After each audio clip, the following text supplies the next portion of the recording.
Hey, who's ready? Wake up call. It's back. All right, welcome, folks. MJ and the crew here on a Monday morning. What a lovely way to finish up the weekend and start a Monday here with, now they're forecasting a Category 3. So from the 11 p.m., and then, of course, the intermediate 2 a.m. to the next full advisory, which just rolled out an hour ago, the 5 a.m. Eastern, 4 Central advisory. It looks like they have this thing moved up to an M. So if you look at the National Hurricane Center guidance and track for Adalia, it went from an H as it was coming toward Florida and still a projected landfall around the Big Bend area. It went from an H, which would have meant a Category 1 or a 2. Now, if you look at the current track, the letter has changed from an H to an M. And an M indicates major hurricane, and that is where Category 3 begins. That's a 3, 4, 5 is when you have the M's. So it's being forecast now at a Category 3 hitting early Wednesday into midday Wednesday in the Panhandle. Now, folks, you have to be really careful on this because these suckers get tricky because just small little jogs, little shifts can really change things dramatically. Yeah. So we are under, if you check your phone, if you get the little weather alerts on your phone, we are under a hurricane watch. We're not under a warning yet. I suspect, though, that could move to a warning. But we are on a hurricane watch right now. But if you look at the modeling, the model consensus really does take the center of this storm toward the Big Bend, so significantly north of the Tampa Bay area. However, the problem is we're on the nasty side. We're on the dirty, nasty side of the storm. As you know, through listening to us and television over all of these years, the worst part, it's the upper right quadrant. So it's the northeast side. That is where the worst surge will come from, the worst winds will come from, the worst effects. And we are on the right side. So the northeast, the upper right quadrant, is, if it does verify and remain offshore, it is going to put us on the dirty side of the storm. So that is potentially significant flooding and storm surge along the coast and areas that are prone to flooding. So by no means should you say, oh, look, the center line seems to drill right through the Big Bend area, Cedar Key, North. No. You can't look at it that way. And also, jogs, little bitty jogs at this point, change the angle of attack on the west coast of Florida. So here in the Tampa Bay area, you have to prepare. I mean, really, any of the areas, I think from Lee County into Sarasota County, into Manatee, up through Pinellas, Hillsborough, certainly into Pasco, and when you start getting north into Hernando and Citrus, et cetera, and then, the effects seem to be greater forecast-wise now for Levy County and areas north. However, you can't just say, oh, we're out of the woods. Again, we're on the dirty side of things. So today's the day to prepare. Folks, You got the MJ Morning Show. We've been through this a lot. We're going to have you fully covered on this. I just spoke to the National Hurricane Center down in Miami. We're going to have one of the forecasters right in the middle of the organization, right in the heart of the operation. I've got the number right to the forecaster desk at the National Hurricane Center. It's a coveted number, by the way. And we will have one of the forecasters on the way here in just a few minutes. In fact, I've got him booked for about 6:19 or 6:20. So we'll talk to Miami and the Hurricane Center directly. We'll have Dennis Phillips from ABC Action News. Dennis will join us at 8 a.m. this morning, maybe even earlier. We should have other forecasters from ABC Action News joining us earlier before Dennis does our hit at about 8 a.m. this morning. So we've got a busy, busy day.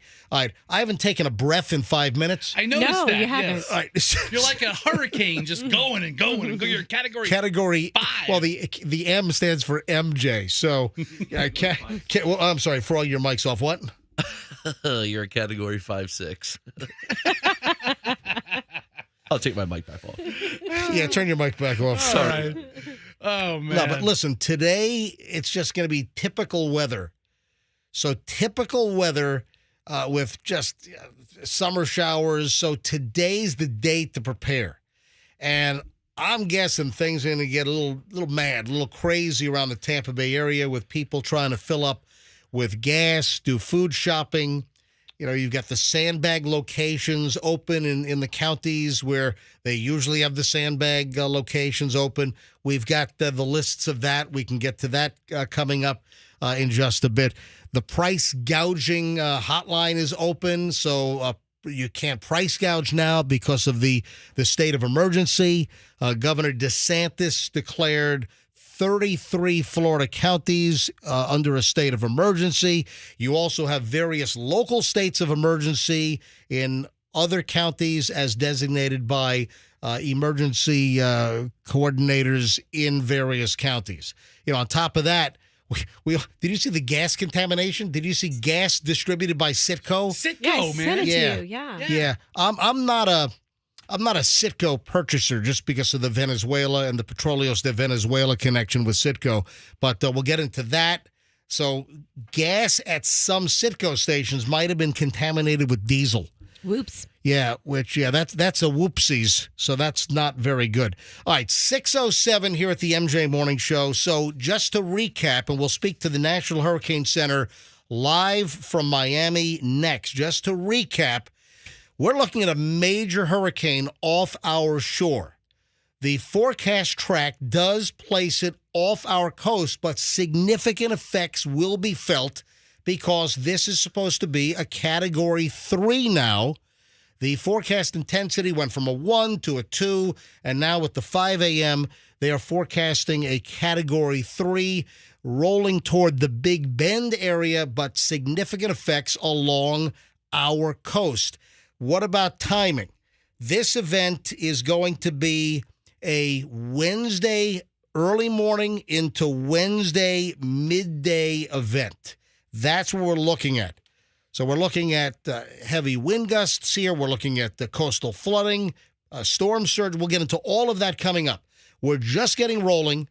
But next, don't move. We're going straight to Miami live next and speak to the National Hurricane Center where these advisories come from. They're getting all the data out of the Hurricane Hunter plane. So hold on. We're live to Miami next on the MJ Morning Show on Q105. Back in a second. Pat's got...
You got the MJ Morning Show on Q105, MJ and the crew.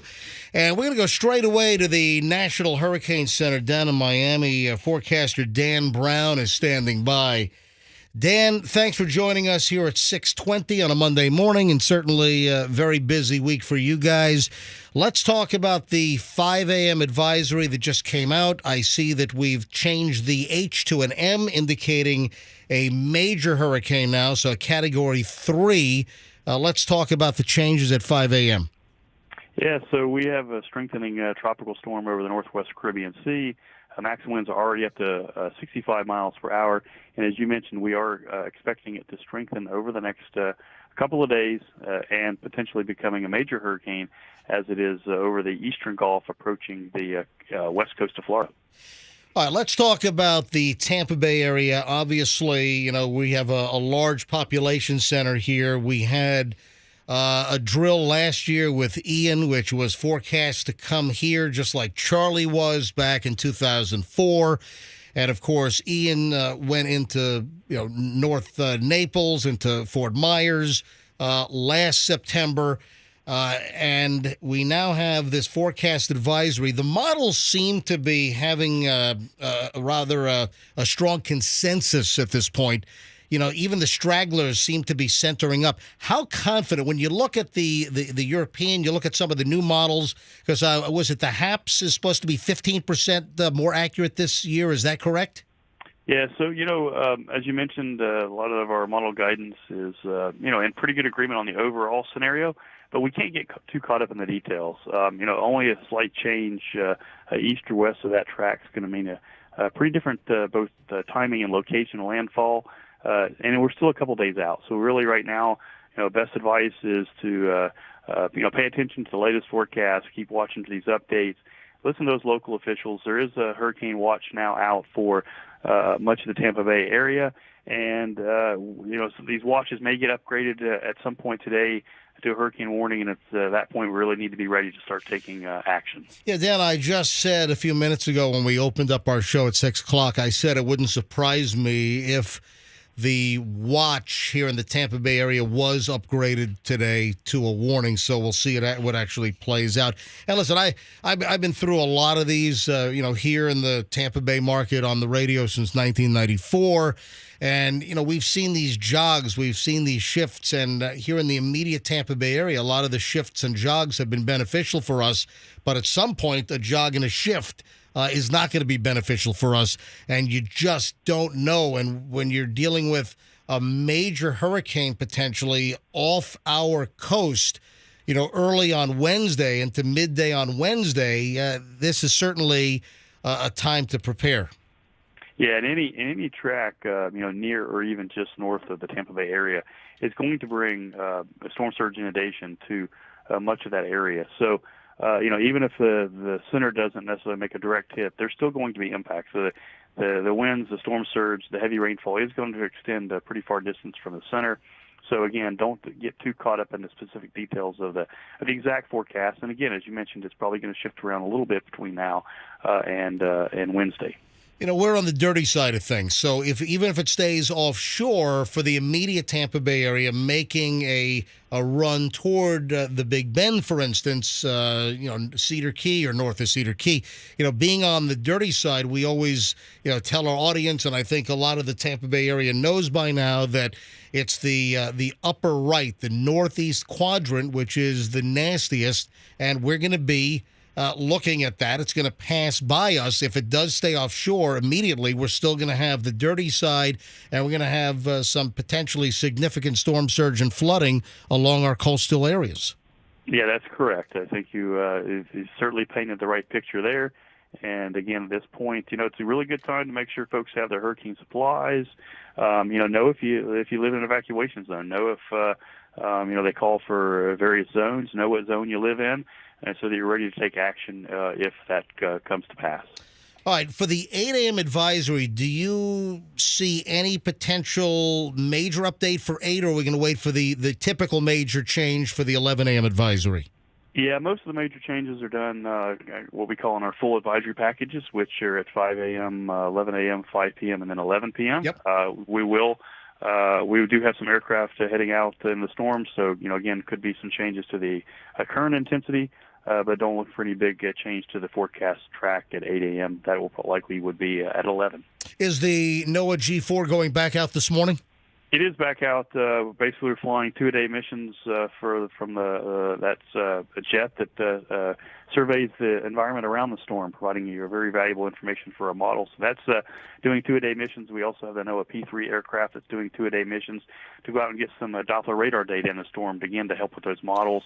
And then we have the Air Force flying in more at low levels to help us understand the intensity and current structure of the storm. So really have all the aircraft we can have out into the storm, and we're expecting to do that all the way until really close to landfall. The dropsons, are those coming from the G4? Actually, all 3 aircraft are using dropsons, but the G4 is dropping a lot ahead of the storm over the eastern Gulf of Mexico, again, to provide information for those computer models. Dan Brown, National Hurricane Center down in Miami. Thank you for joining us here on the MJ Morning Show on Q105, and we'll check back later. Sure, thank you. Thank you, Dan. Mm-hmm. All right, so there we go. Again, as we told you from the beginning here today, it's always difficult, to balance things. But we typically find a way. I've got a lot of normal things I want to do today, but obviously I think we got to come out of the box and just warn people that you don't know how this thing is ultimately going to verify. Now, the models really seem to be centering up. But still, we're going to have effects. We could have hurricane-force gusts here in the Tampa Bay area. You look at some of the storm surges. Let me look at some of the modeling on some of the storm surges. So you look at Hillsborough and Pinellas, for instance. Let me just look at some of the current forecasting for Hillsborough and Pinellas when it comes to Adalia. That we're looking at sustained winds of 30 to 40 miles an hour, gusts 50 plus. And it would not surprise me if it stays on the current track for us to get hurricane-force gusts. Now, storm surge. This is where, and remember, guess what kills the most people? Guess what killed the most people with Ian last September south of us? Not too far south. The storm surge is what kills people. What is the old saying? Hide from the wind, run from the water. The water, right. Mm-hmm. So storm surge-wise, in the immediate Tampa Bay area, Hillsborough and Pinellas County, the surge is projected to be 4 to 7 feet of storm surge. And that could even be in Tampa Bay. So not just offshore, not just the Gulf, but in Tampa Bay, we could see storm surge of 4 to 7 feet. And then rainfall for Hillsborough and Pinellas counties could be 6 to 10 inches of rain. Now, we've had, a drought this summer, technically. Now, we've had, plenty of rain, but it's been, spotty and localized in many areas. But we really haven't had the amount of rain that we typically get. August has been much drier. August is typically our real rainy season, and we have not put the rain numbers on the board during August that we usually do. So rainfall could be 6 to 10 inches for Hillsborough and Pinellas counties. Now, looking at where you get closer to where landfall is projected at this point. But again, folks, a small jog could put this on top of us. It changes everything. It could. But the models seem to have a consensus now that it is going to center up toward the Big Bend area. However, again, we're going to have effects all along the west coast of Florida. So when you look a little further north, you look at the Nature Coast, you look at Pasco, Hernando, and Citrus, you're looking at 70-plus mile-per-hour gusts. You're looking at storm surge of 7 to 11 feet in Citrus County.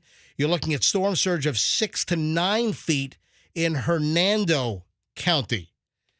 And then rainfall 4 to 8 inches in those counties. Now, as far as south of us, Sarasota and Manatee, again, sustained winds 20 to 40, gusts 50 plus. Storm surge, Sarasota and Manatee 3 to 5 feet. And again, 6 to 10 inches of rain for our southern counties, Sarasota and Manatee. So any way you slice it, this is a big event all along the west coast of Florida. So today is the day. While we have just somewhat of a normal day, some scattered showers, today is the day to get prepared. Food, sandbags if you need them. We've got locations, and we can post those up on our website as well, Andrew, if we can, on Heard on the MJ Morning Show. We'll try to get that up in just a bit. Gasoline purchases. We've got that complication with Citgo distributed gas out of the port of Tampa here, where we had a contamination, where the gasoline was mixed by human error with diesel. And that can foul up an engine. That's the last thing you need, is to buy gas in an emergency and then have your engine conk out because it's clogged with diesel. That sucks. We'll give you the details on that in just a bit. All right, 6:30 at the MJ Morning Show. We're just getting rolling here. And again, we're going to balance today's show with normal MJ Morning Show content, along with the obvious hurricane preparations. Wake-up call. Here we go, folks. It's Monday, the 28th of August. Wake-up call. The statistical peak of hurricane season comes around the 10th or 11th of September. But, we typically need to be on alert. For us, it's really September, October for the Tampa Bay area and this part of, the Gulf of Mexico, west coast of Florida. For instance, Ian was, September 26th or 28th last year? It was late September. So that's typically the red zone for us. So we're moving a little bit early here. Listen, the development of Adalia, it was a weird development. The Pacific side of Central America rolled across over off the Yucatan Peninsula where it is now, and then heading north. So it's a weird formation. We don't typically see this type of formation. All right, 6:32, MJ Morning Show here on Q105, just getting rolling on this Monday. Clearly a jammed-up day. Pat's got the latest on traffic, and the MJ Morning Show is back in a sec. Well, our one accident, and it's going to...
Out of the complacency with the potential of serious hurricane effects here on the Tampa Bay area. You know, even if this thing stays on the track and it makes technical landfall in the Big Bend, Adalia is going to bring some nastiness to the Tampa Bay area with coastal flooding and wind gusts. Folks, get ready now. Today is a good day. Well, technically, you should have been prepared. Like we've had most of our hurricane supplies. I got gas early this morning. I did fill up the vehicle, and then I filled up my plastic gas containers. Yeah, I'm looking at a picture of you filling them up at, was it 1:30 in the morning? Yes. Like 5 hours ago? Oh, yeah. When did you sleep? You think you got enough gas there? You flew in last night from your weekend trip to New York to drop Yeah. the kids off at college. We didn't get back. We didn't land at Tampa International until close to midnight. I think we landed at 11:38. So then you get off the plane. We didn't get home until after midnight. We didn't get home until I think like 12:20, 12:30. What time do you go to bed? I went to bed at 2:30. Oh, gross. Why are you here? Gross. Okay, oh, gross, yes. Why are you here? This is the 1 week we need to be here because there's a big storm possibly coming. Ooh, gross. Why am I here? Well, it is the MJ Morning Show. I have to be here to do the show. And we have a little bit of a hurricane situation brewing. Yes. So, ooh, gross, why are you here? 3 hours of sleep is not enough for any human. That's not right. Not even 3. I had 2.5 hours sleep. Listen, So last night, but I did get good sleep on Saturday and Sunday. I got good 7-hour chunks of sleep Saturday and Sunday. So I am somewhat charged. I closed my eyes for 7 minutes on the airplane last night, flying from Boston. So You're going to sleep right through this hurricane. That's the good news. I'm not gonna. Listen, the one guy who's not going to be asleep during a storm is this guy. But you take a nap in the afternoon. Listen, we got to do the morning show, and several people have reached out to me and said, "Hey, listen, is today going to be all storm talk?" And I go, "Listen, not all storm talk, but listen, there's nothing else more important than this right now." Yeah, like I said earlier, we're going to mix the storm preparation and the storm talk with some normal content. And here's a hybrid, for instance. Now, typically we do morons in the news here. I mean, clearly, if somebody accidentally mixed diesel fuel with tens and tens and tens and tens of thousands of gallons of gasoline at the Port of Tampa, that would qualify as morons in the news, right? Because they're saying it was human error. And it's kind of storm related because we're all trying to get gas now, so it's perfect. Excellent observation there. Now, here's the deal. If you fueled your vehicle at a Citgo gas station, or there are gas stations that are supplied by Citgo. Are 7-Eleven still supplied by Citgo? Yep. Now, 7-Eleven, a while ago, they rebranded their gas as 7-Eleven gas. But remember 7-Elevens, a lot of them were Citgo 7-Elevens, and they changed that, and they just they branded their own gas as 7-Eleven gas, but a lot of that is being distributed by Citgo. Now, here's the deal. I saw the latest on this contamination, and there was a statement put out by the Florida Department of Agriculture and Consumer Services, and what they said was somebody made a big mistake. Somebody made a boo-boo. Ooh, you're in trouble. Yeah, someone at the Port of Tampa at the distribution for Citgo, I guess, hit the wrong switch or lever and mixed a whole bunch of diesel.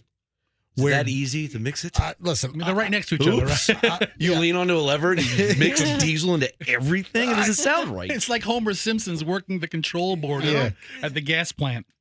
Be more safe. No! Okay, so I have a really, really dumb question about this. Yeah, and I have more details on when you filled up and where you filled up. Now, we don't have a complete list, so Citgo is not releasing the complete list, but I'll get to all that in a second.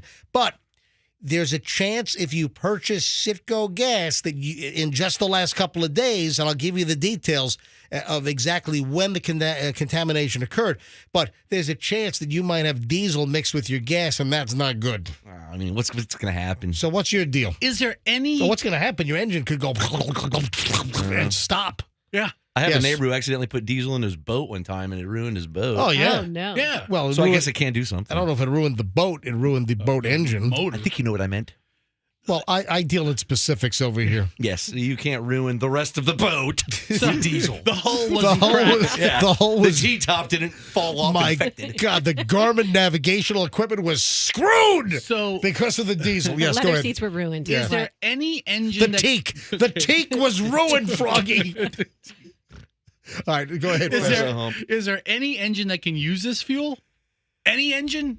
Yeah, a diesel car. Diesel truck or car. No, he's talking about the blend. The blend. All this No, waste. there's no blend. That's what I'm I don't saying. know. I'm asking. I told you I had a stupid no. question about this. It's not Well, that no. stupid. Well, yeah, I know there's engines that use only diesel, diesel engines, Yeah. of Right. course. No, and I know there's gas engines. there's not a part diesel engine where it's half Well, gas and half diesel. I get your question. Yeah, I That's don't a good one. know. It's like, maybe there is a car that's really like a chitty chitty bang bang car that would operate well on that. I don't know that they would need 10,000 gallons of it, but if we can help Yes. somebody. Oh, yes, there is a car.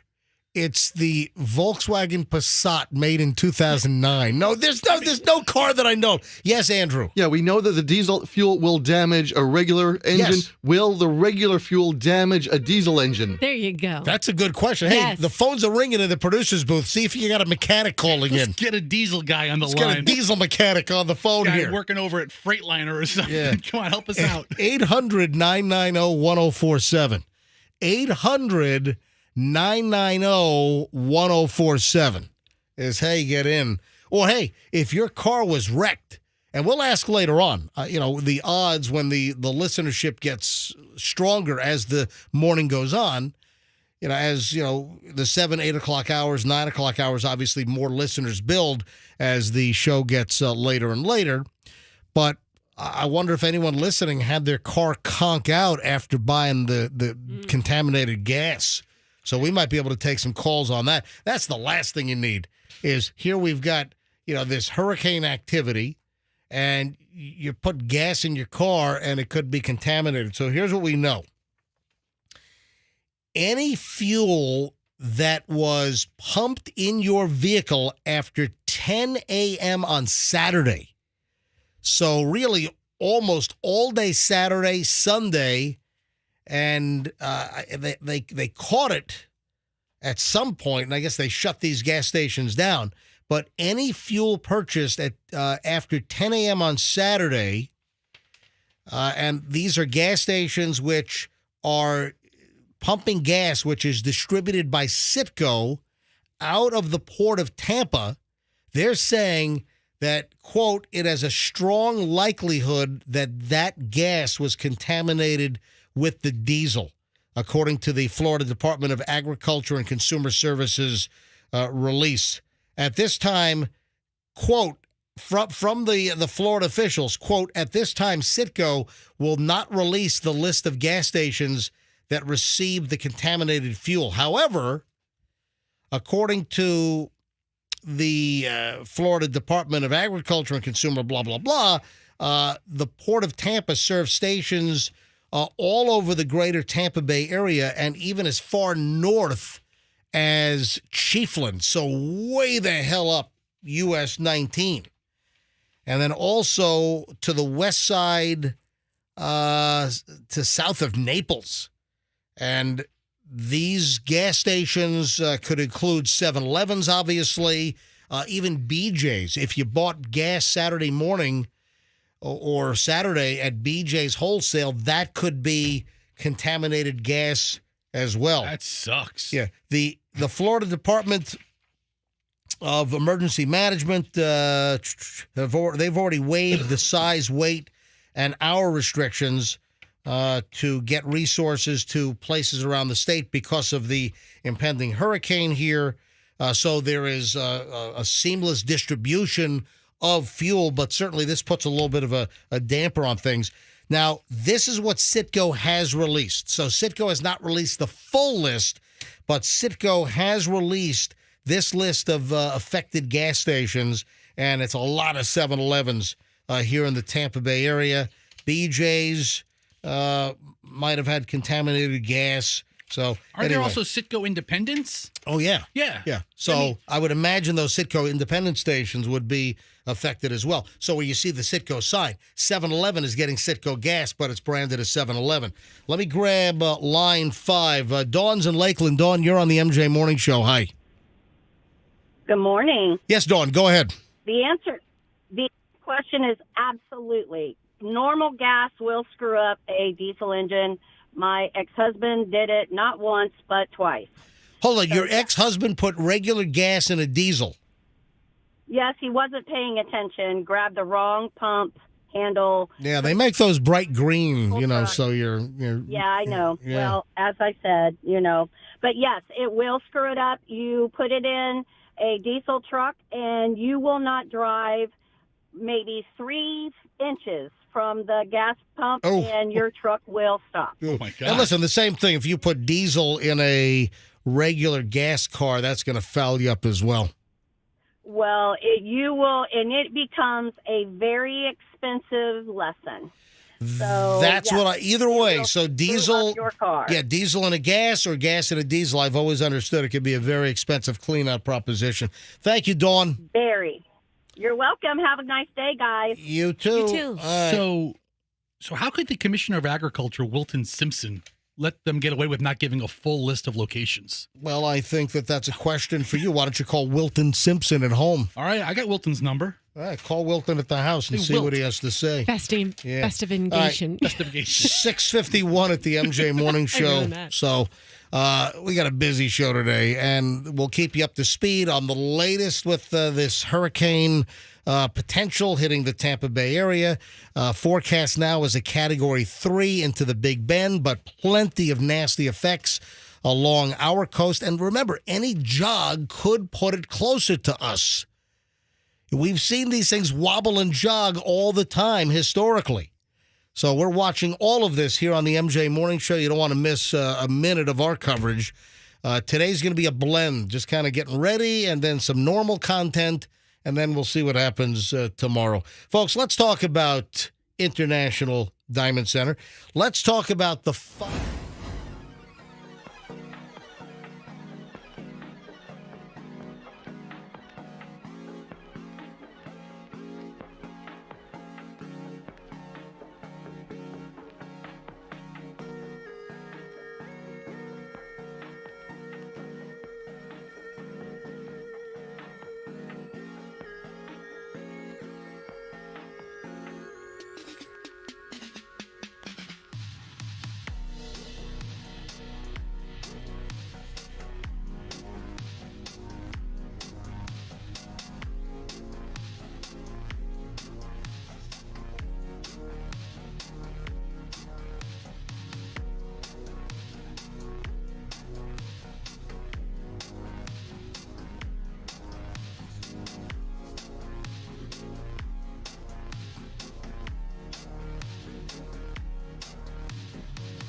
105 MJ with Froggy, Fester, Roxanne.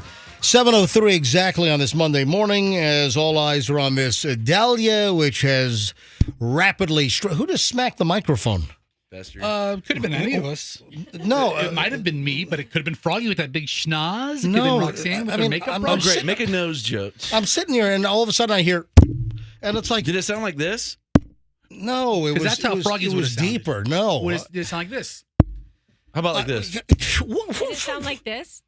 Why are you guys, guys? I'm just trying to have a professional sounding operation. How about this? You look like a duck pecking. Stop it! You're like Taking a the brim of my hat. like a woodpecker over here. Roxanne's rubbing her mic on her boob. Stomach. Hold my it, stomach. you're rubbing it in your crotch? What No, are you my doing with the stomach. A microphone? little further north. Oh, I couldn't see exactly. I just knew it. You moved the mic to your lower extremities over there. All right, I'm trying to ladies, identify the sound, okay? ladies and gentlemen, it is now time for hurricane preparation with Froggy. Froggy, Yes. go ahead. Well, number one thing I'm going to do is I'm going to tie down my boat. If you have a boat out there, you're going to want to tie that thing down. You want it flying around in case something comes. That's good advice. Number two, Yeah. I'm not going to get sandbags. I'm going to get the water bags that you fill up. They end up being 100 pounds. I'm going to lay tarp against my doors with the 100-pound bags I'm going to fill with water. Number three, I will empty my porch of all devices that might fly through the air. Yeah, see that's a good one. See, I didn't. Oh, somebody thought I didn't have an answer. That is some good advice. All 3 Yeah, points. those are good. Good job, Froggy. Thank Yeah. you. Good answer. So good. much. Yeah, Yeah. you, It's like you got things It's nailed like down we're a there. family on the Family Feud going, yeah, good Oh, answer. my God. Good answer. Good answer. Good answer. I thought you were going to say I'm going to go to the dispensary and just load up on weed. I'm a responsible Me adult. too. That's what I thought you were going to say. Go to the liquor store or something. Have a hurricane party. Time to go green. Go green this hurricane season. Froggy's going to a local dispensary. Now, Froggy, I got to be honest. I didn't expect you to roll out. I was kind of going to you to make fun of you, but Oh, of actually, course. Well, go to your one of your co-friends to make fun of. you. You can come to me if you want to. Well, let me just point something out that flying objects, lawn furniture, it's we just put our lawn furniture back out like, I don't know, month and a half ago. We had the lawn furniture still in the garage Gosh, from last year. Yeah, I'm talking about the stuff for the back pool area. Yeah, we still had it in the garage. You put it out last week? No. Julian and I dragged it all out probably, I think, June. Yeah, I think we dragged it out in probably late June. And now Michelle, because the kids are gone, Chloe's up in New Hampshire. We dropped her off yesterday. And Julian, we dropped off on Saturday at NYU. So the kids are out of the house again. So I guess it's going to be Michelle and me dragging all of the pool furniture back into the garage. just throw it in the pool. Yeah, throw it in the pool. Now, you know what? First of all, our furniture, I don't think the finisher's going to like sitting in the pool. Only for a day. Nah. Yeah. I love throwing furniture in the pool. It's fun. Well, you do it when you're having a meltdown, right? She does it when she has a couple That's of right. drinks. Remember, you flipped out on your kids. You were throwing all your kids' crap in the pool. There's still a couple of toys at the bottom of the You were pool. like the no wire hangers Yeah. lady. That's Roxanne. No, but that whole throwing your furniture in the pool deal, I thought I've heard that really isn't the best idea. I mean, if you have like Can a you kiddie look that up, pool. Fester? Why? Look- It's not going to blow all your water out, is it? No, I don't think the water's going to be blown out, but type in, should you, couch it this way, should you put your pool furniture in the pool? Throw patio furniture Yeah, in that's the right. pool. Patio furniture. That's the word I'm looking for. Patio If furniture. it sinks, I can't imagine it's a bad idea. Pre-hurricane. Yeah.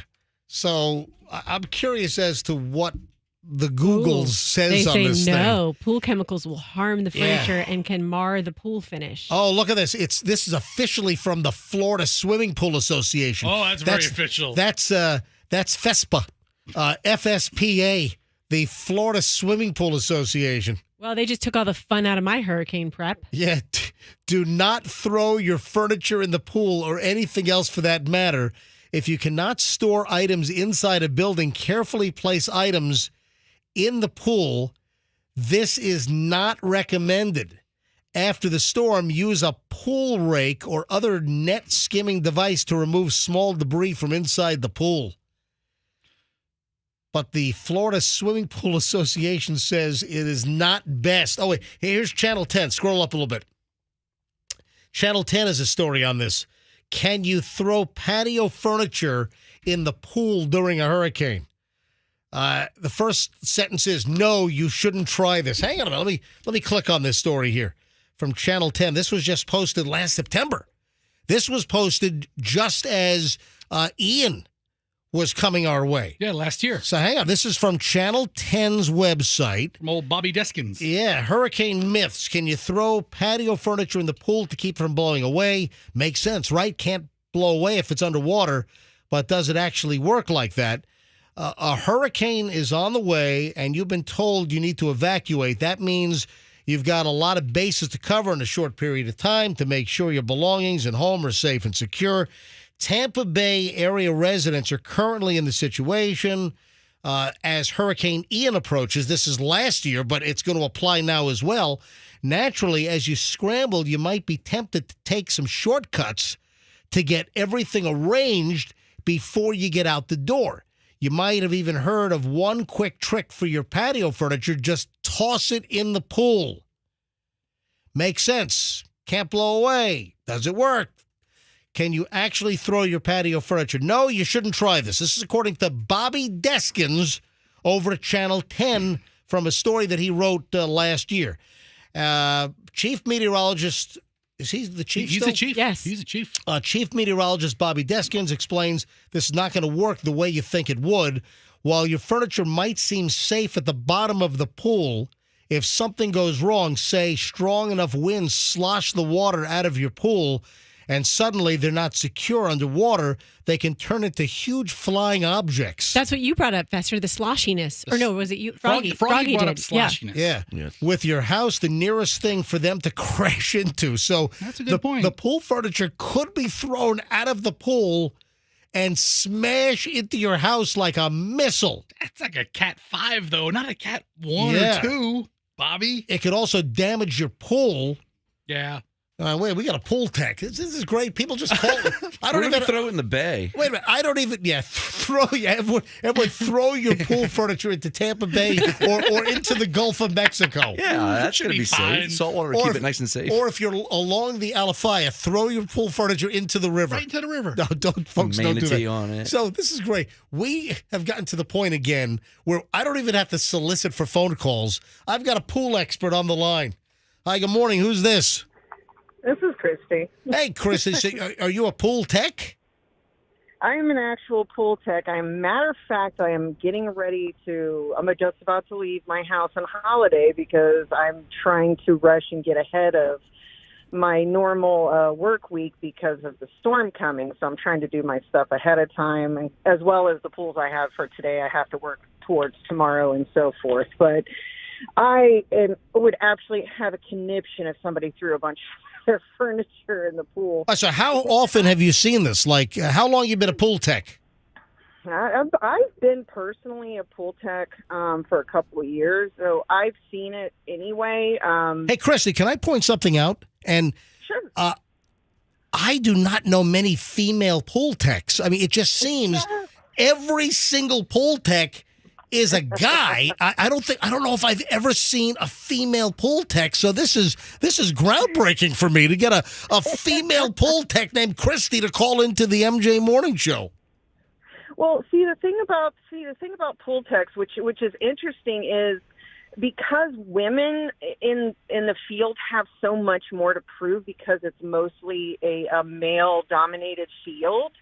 They actually tend to work harder because they have something to prove. Wow. So you actually will end up usually with a really good woman pool tech. It's just, like I said, you're right. They're few and far in between, but I don't stop that. I'm out there every day in the heat, and you have to keep going, and I love what I do, so I definitely have a passion for it. That is phenomenal. So last year, during Ian and the preparations, of course, last year Ian went into Fort Myers and Naples, but we were getting ready for Ian. Ian was headed our way, then took that jog again like Charlie did in 2004. But last year, did you have customers that you show up at their house and their pool furniture was in their freaking pool? Yeah, the funny thing is some people, yes, they do believe that that is a good idea. I strongly disagree against it because it will cause damage to your furniture possibly, depending on the levels in your pool currently. I mean, you got to imagine you're going to wear away a surface of, if it's painted or however you may look at it. It's not good to be sitting in chlorinated water. No, absolutely not. Hey, Christy, I don't want to hold you up because you got a lot of work to do, so you better get rolling. I did not mean to piss off pool techs all around the Bay Area this morning. I'm sorry. Hey, No, Christy, good. thanks for listening, and good luck today, okay? Yeah, I appreciate it. Thank you, guys. Thanks for listening. Wow. We appreciate it. Look, I've never met a female pool tech. That's When awesome. you see all the guys driving around in the pickup trucks with all the chemicals and nets, it's always guys. We have a male and a female pool tech. They work as a team, They double team you? husband and wife. Whoa, Yes. Really? something for everybody. Look at that. All right, 7:14 at the MJ Morning Show. Hey, we start an hour and 20 minutes of nonstop MJ next. Might even check back with the National Hurricane Center. Dennis Phillips, Mr. Suspenders from ABC Action News. Dennis is going to join us at 8 o'clock. And Dennis always has phenomenal insight. And remember, rule number 7. If you don't know what rule number 7 is when it comes to hurricanes, we'll have Dennis reiterate rule number 7. All right, quick break. We start an hour and 20 minutes of nonstop.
Show on Q105, MJ and the crew, 725. Hey, just out of curiosity, if you had some of the bad Citgo gas, love to hear from you. And, you know, we don't have a complete list of where the gas was distributed, but you talk about a really lousy time to have contaminated gasoline when we're heading into a hurricane threat. You know, the Tampa Bay area is under a hurricane watch. It's not going to surprise me if we get upgraded to a warning. You know, also, the deal with schools is very fluid as well. So, obviously, most schools are open. Hernando County's closed, I think, all week. Yeah, I saw that Hernando was closed until the 30th. So most of the immediate Tampa Bay area schools are open. It's not going to surprise me if there is potentially a cancellation or early release for multiple school systems for tomorrow. We will see. And I would imagine Wednesday, there's nothing official yet, but I got to believe that most schools in the immediate Tampa Bay area are going to be shut down on Wednesday. Yeah, definitely Wednesday. What's the benefit of having school tomorrow? Teachers have to prepare. Yeah. You know. Well, we'll see. It's not going to surprise me for early releases or cancellations for some school systems for tomorrow. Now, Andrew, hold on to that thought. If you had contaminated gas, if your car got all fouled up with this Citgo error, if you don't know the story, we talked about this earlier this morning. There was an oopsie. There was a whoopsies, oopsie, oops. There was a little bit of an issue at the Port of Tampa, and it affected Citgo gasoline and Citgo distributed gas. So it's Citgo stations, we believe 7-Eleven stations are affected. And this was gas purchased after 10 a.m. on Saturday. So, and then... How can it be after 10 a.m. at all locations? Well, you know what I mean? Let's say there's 100 locations affected. Well, here's the deal. Apparently, the error in mixing diesel with regular gasoline and then loading it into the tanker trucks for distribution at the gas stations, they must have been able to pinpoint that to Homer Simpson hit the wrong button at 10 a.m. Oh, man. All right? And then went... You're fired again, So, Simpson. MJ, think about it. Those trucks are now contaminated that carry that stuff. They have to, I would think, right? Don't they have trucks just for diesel and just for fuel? Well, they have different compartments. Do they? Yeah, you have the different compartments on the trucks for the different octane levels for regular gasoline, and then diesel. I'm sure some trucks carry. I'm sure there are diesel-only trucks, but I would imagine there are trucks that are compartmentalized and have diesel and then regular gasoline as well. You know, the milk trucks are like that too. It's whole milk, 2%, then chocolate milk in the back. No, it's not. Yeah. All right, folks. That's why if you ever rear end a milk truck, you get chocolate all over yourself. It's true. Have you ever seen a milk truck accident? I've never seen a milk truck accident. Me neither. All right, but they are less flammable. Yeah. They are less flammable. And more delicious. If anyone had their car messed up, if you purchase Citgo fuel or Citgo distributed fuel, 7-Eleven, they do a lot of gas in the Tampa Bay area. A lot of the 7-Elevens got some of the bad fuel. So you know if you have it, right? Because your car is broken down today. Did you have an issue? I would like to hear from anyone whose car was messed up with the Citgo boo-boo with mixing diesel with regular gasoline. If anyone had a car issue after 10 a.m. on Saturday where you think you got the bad gas in your car, I'd like to hear from you. 800-990-1047. 800-990-1047. But you talk about the worst freaking timing to have some kind of a human error foul up, a fudge up like that, is when we're going into like this hurricane preparedness.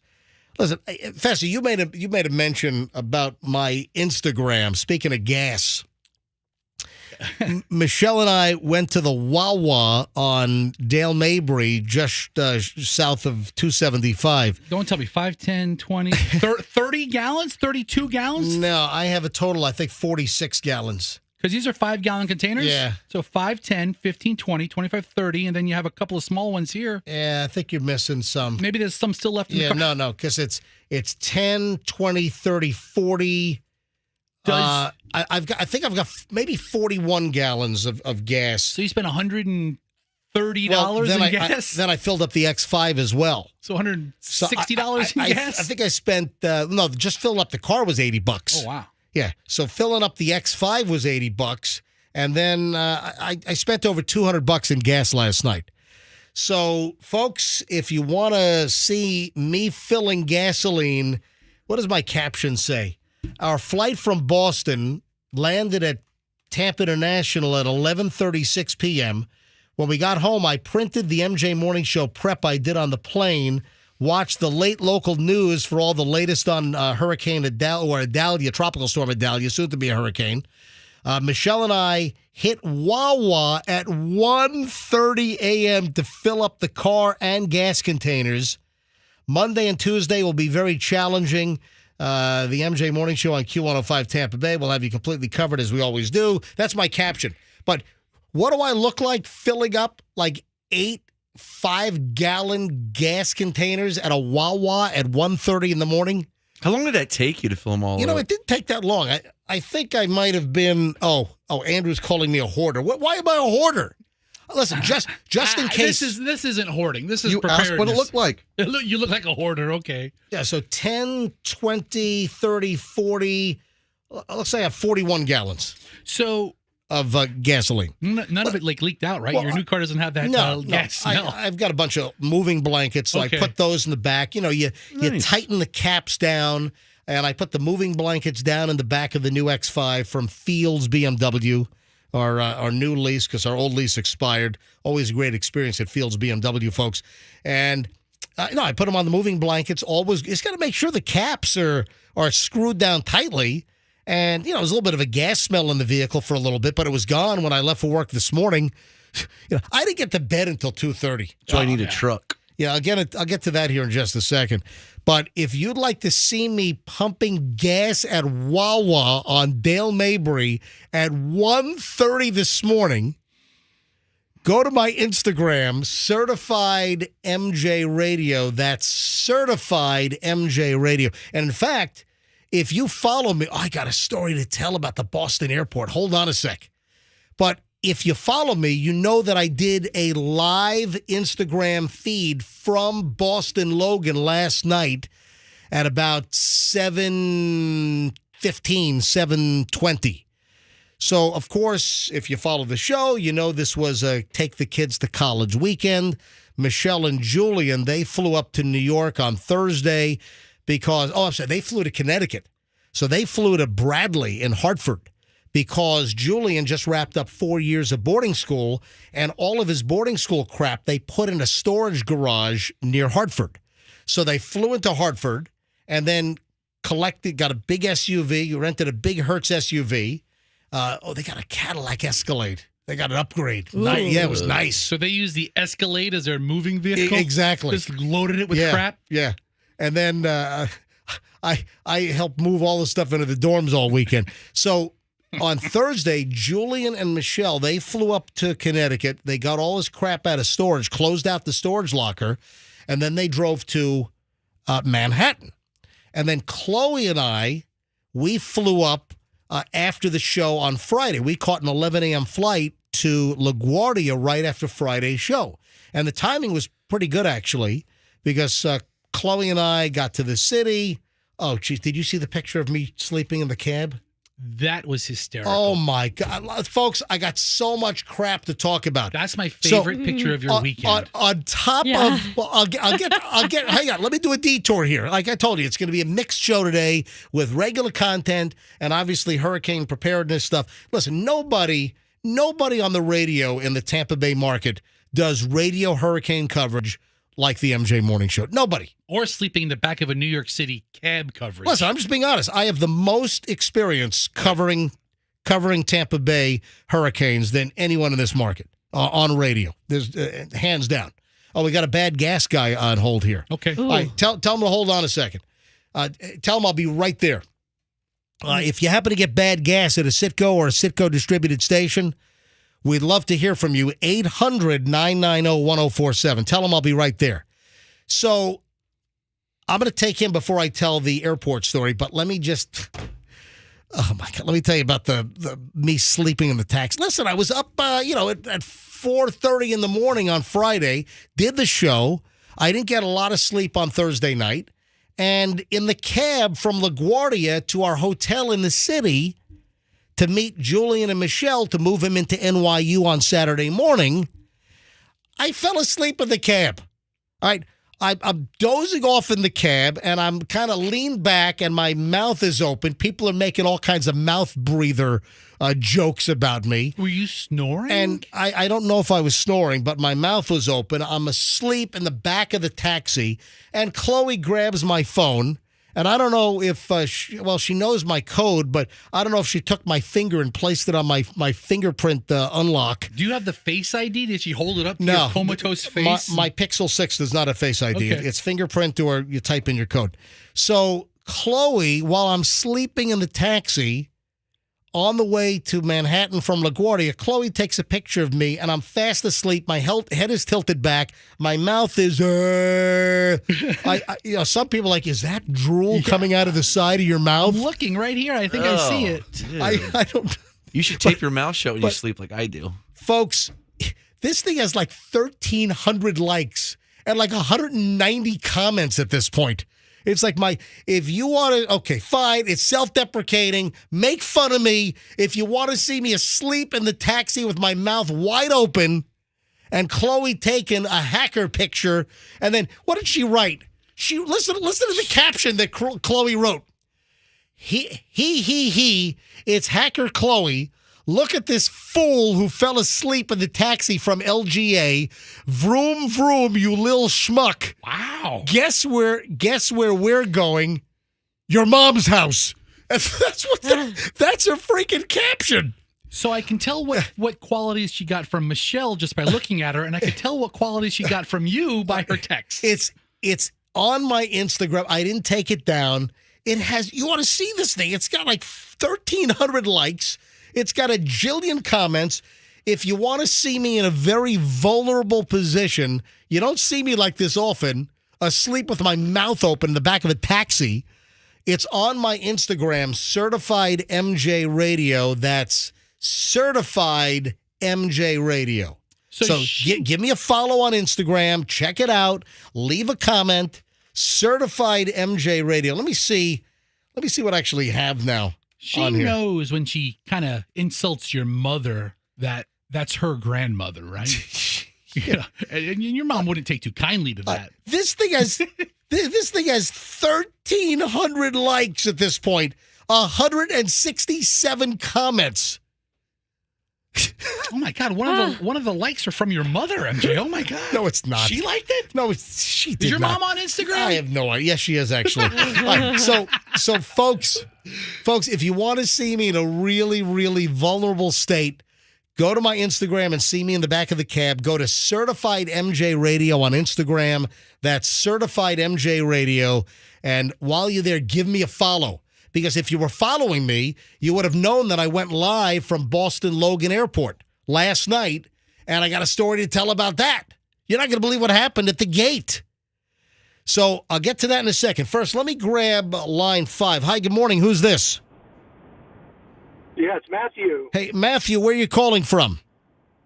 I'm calling from Tampa. All right, so Matthew, you think you got some of the bad Citgo gas that was mixed accidentally with diesel? MJ, I got bad gas. You need some Tums. I got bad gas. I need to. Man, I drove my Lincoln Town Car in. I filled up. I got bad gas. Isn't that a crotchety call? Oh, that's right. I got bad gas. Yeah. Oh, it is a. You got to play that. Wait a minute. Hold on a minute. That's a crotchety. Wait a minute. I got bad gas. Hold on. Did you not get bad gas, sir? No, I didn't get bad gas. Well, thanks for the joke. No, but that's actually pretty funny. Well, listen, not if you got bad gas and your car engine is all screwed up, especially going into a hurricane situation here. But did you know it was a crotchety old man call? Oh yeah. Of course he knows, MJ. He dropped the line. We got to pull that one up. That's a classic. Hang on, I'm in my drawer right now. MJ has a whole handful of CDs right now looking for the clip. I'm trying to find the clip right now for Bad Gas. So I got bad gas. And then the Indian guy says, no, we don't do that. yeah, hold on. I'm trying to find it right now. I'm looking at my CDs. I'm looking at the Nothing But Crotchety CD. Hey, buddy, thanks for the call. Even though you didn't get Bad Gas, you actually set up a funny bit here. Yeah. Thanks for the lie. All right, buddy. Thanks. Thanks for Thank listening. you. What'd you say, Froggy? Thanks for the lie. Thanks for lying He to had us. to lie to Andrew to get Yeah. on the air just to drop that. Well Hang on. worth it. I'm going through disc 1 here. The Carpet Calls, Drunk Mall Santa, Pop-Tart Fire, The Elevator. All right, I do not see it on disc number 1. Let me go to disc number 3. Up, Quickie Mart Bad Gas. Disc 3, cut 1, 2, 3, 4, 5. Cut 5. All right, disc 3, cut 5. You want to play it right now? Yeah, I'm going to play it right now. Why the Okay, hell not? Let's go. Why the hell not? Why not? By the way, folks, Dennis Phillips is coming up at 8 o'clock. I'll check my text. He might even be able to go a little earlier here. So Dennis Phillips, the chief meteorologist at ABC Action News, Mr. Suspenders. Remember, rule number 7, Dennis Phillips will join us live for an extended segment on what he thinks is going to happen with Adalia. Dennis Phillips is scheduled for 8 a.m., so it's 19 minutes away. And we generally have a long discussion with Dennis. All right, first of all, let me play this, and then I'll tell you what happened at Boston Logan. You know what? Let me tell you what happened at Boston Logan first. Then I'll play the gas call. Okay. So again, another reason why, folks, you should follow me on Instagram. My personal official account is Certified MJ Radio. So Certified MJ Radio. Give me a follow. So I'm at Boston Logan with Michelle after we dropped off Julian on Saturday at NYU, right in his dorm near Washington Square. Then we moved him in. We get on the road to go get clams up in Massachusetts. Right, yeah. And there are some great pictures of a whole belly Ipswich clams, fried clams, which I love. And listen, Chloe graduates this semester. Chloe is done and out. I don't know the next time I'm going to be able to be up in Massachusetts and Maine to get Ipswich whole belly clams again, from some of the most famous stands. So we drop Julian off. We finish with him. Then we head up to New Hampshire with Chloe to drop her off. Her move-in New Hampshire was yesterday morning. So we moved her in. Then we went to the airport. We had an 8:20 flight out of Boston Logan. So we had to drive from Durham, New Hampshire, where the University of New Hampshire is located, then down to Boston Logan. It's not bad. It's, like an hour and 20 minutes without traffic. And we didn't have much traffic yesterday. So we get to Boston Logan, and obviously the whole hurricane situation's on my mind. I've been tracking it all weekend. I've been, watching the latest, watching the jogs. Oh, it's moving a little bit more to the east and this and that. And the Tampa Bay Cone area got a little more involved for us over the weekend. It was a little bit north of the Tampa Bay area, the outside of the Cone. And then, of course, yesterday we started moving into the Cone a little more, I think with the 5 p.m. advisory. Did you bring your little travel map and plot it along the way? You didn't do that? No? Right. Okay. So I'm at Boston Logan, and we're in the lounge. My American Express card gets us into the Delta Sky Lounge. So we're in the lounge last night, just kind of chilling out. We had about an hour and change at the airport before we started boarding. And I said, you know what? Let me do an Instagram Live about the MJ Morning Show, doing full coverage of the impending hurricane activity. So I shot a video. I went live. And another reason why to give me a follow. Because you never know when I'm going to shoot a live video, Instagram Live, and what the content's going to be. So I go live, and if you want to see it, on my Instagram at Certified MJ Radio, the video has the hurricane map. So you can see the cone of death and the whole, the hurricane. And, of course, folks, last night, with the data that they got overnight, with the 5 a.m. advisory, they moved it to a major hurricane. So originally it was a 1, then they thought it was going to progress to a 2. And if you don't know the story, and we'll get the latest from Dennis Phillips in just a bit, they moved this forecast to a Category 3 with the 5 a.m. advisory. So when you look at the National Hurricane Center map, and that's with that white cone that shifts around, with each advisory in many cases. When you look at that and you see, SSS, that means tropical storm. Then you'll see an H. When it's an H, it's either a category 1 or a 2. But when they move to an M inside the circle, an M is a major hurricane, meaning they expect a category 3, 4, or 5. Now, in this case, they're expecting now a category 3 as it moves. Still, the trajectory for the actual landfall appears to be around Big Bend, around Cedar Key, maybe a little bit north. But again, a jog could move this thing closer to us. And that's what we'll talk to Dennis about in a few minutes. So I went live from Boston Logan Airport last night from the Delta Sky Lounge, and I was trying to keep my voice down a little bit. But I shot a video. Hey, we'll have you fully covered. MJ Morning Show tomorrow morning. I'm here at Boston Logan, move the kids into college. I'm flying back now. Going to be a late night. And it got even later because I'm at Wawa filling up gas cans at 1:30 this morning on Dale Mabry. It's probably the smartest time to do it because they're going to be jammed for the next day and a half. That's what I said to Michelle. I said, you know what? Let's go fill up our car and let's go fill up all these gas cans right now. And we went to Wawa, and there were a couple of people there. It was like, it was like a ghost town at 1:30 on a, Sunday night, Monday morning. It's not a safe time to go get gas. Not really. Yeah. You got to be smarter than that. MJ's the wrong guy to mess with. Yeah, you don't.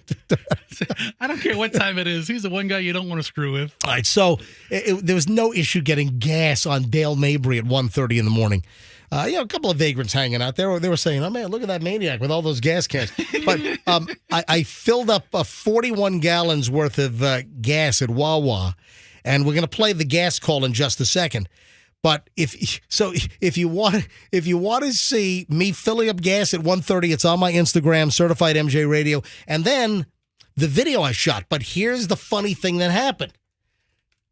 This is amazing. I'm on a flight last night from Boston back to Tampa. So clearly there are going to be people from Tampa on the flight. The bulk of the flight, probably Tampa Bay folks coming back from Boston. I had 5 people come up to me at the gate and said, MJ, I just found out you're on my flight because people, listen to this. MJ Morning Show listeners up at Boston Logan Airport last night got notified about my Instagram Live. They're watching me. I've got this husband and wife, this couple, then 3 other people are like, hey, just saw your Instagram Live. Listeners are in the waiting area at the gate at Boston Logan that saw me do my Instagram Live from the airport last night. I'm like, oh, my God. I mean, to be in Boston and have people on your flight that listen to the show and follow me, I mean, that's pretty cool. Pretty cool. Yeah. That's pretty freaking cool. So, folks, you never know. So that's why you should follow me on Instagram, Certified MJ Radio. All right. So the bad gas. Now, I don't want to make light out of a tough situation here. And listen, if it's your car that has bad gas and your engine's all messed up, that sucks. That sucks, yeah. But the caller said, hey, what about how about a little crotchety comic relief here? We're going to get serious here in a few minutes with Dennis Phillips, ABC Action News. But listen, now is the time to prepare. Today's going to be a decent day.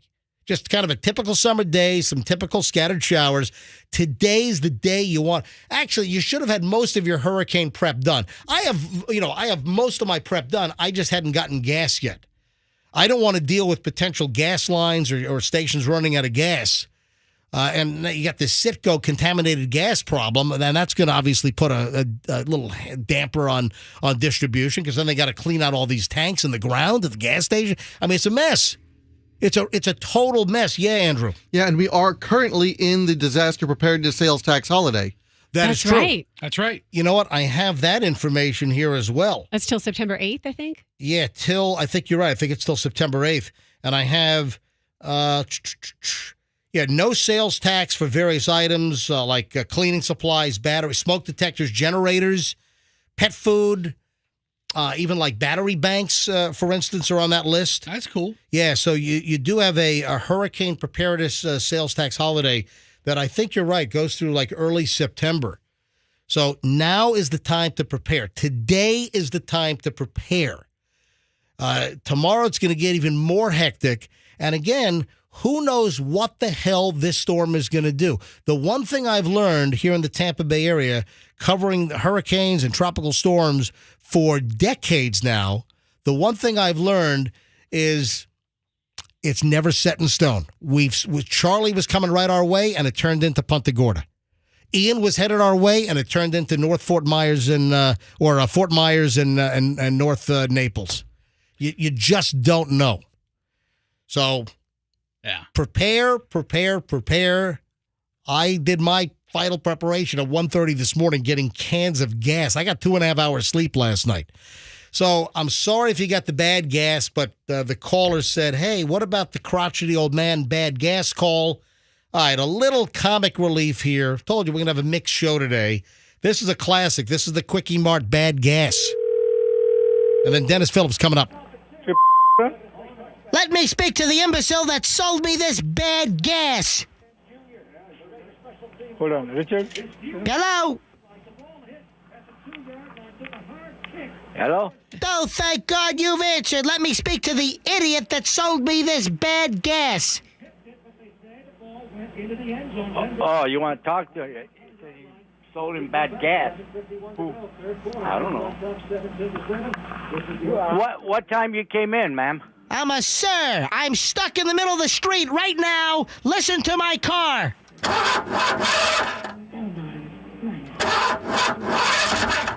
Will not start. It's your turn to jump plus 8. What time did you came in here? About an hour ago. An hour ago? Listen, can you turn down that stinking television set? I can't hear a word you're saying. We don't have a TV set. Well, what's all that blabbing back there? That's the radio. Well, turn the damn thing off. I'm trying to have a conversation. I got bad gas. Sing. Did you take it? What do you want? Yes, ma'am. I'm a sir. Uh-huh. You're an idiot. Yeah, I'm an Indian. No, I said you're an idiot, not an Indian. I said I got bad gas. So what I can do? You can come pick me up and take the crappy gas out of my car and give me my money back. I can't do that, ma'am. I'm a sir. No, I can't do that. You talk to the manager tomorrow morning, 8 o'clock, okay? What is your name? I can. My name is Singh. I cannot leave the station, ma'am. What are you, an idiot? I'm a sir. I am not... Okay, you behave yourself. Don't talk like that to me, please. You talk to the manager or complain to the police, okay? I just bought $23 worth of gas from you, and it's crap, and my car is stuck now. Okay, I'm sorry. I am putting the phone back, okay? No, don't hang up on me. Putting the phone back. You listen, Singh, I'm going to sue you. Oh, you go ahead, sue me. I will sue you right now. Okay, go ahead. I will sue you because I have bad gas. I said you go ahead, sue me. How much money do you make? I don't make any money here, ma'am.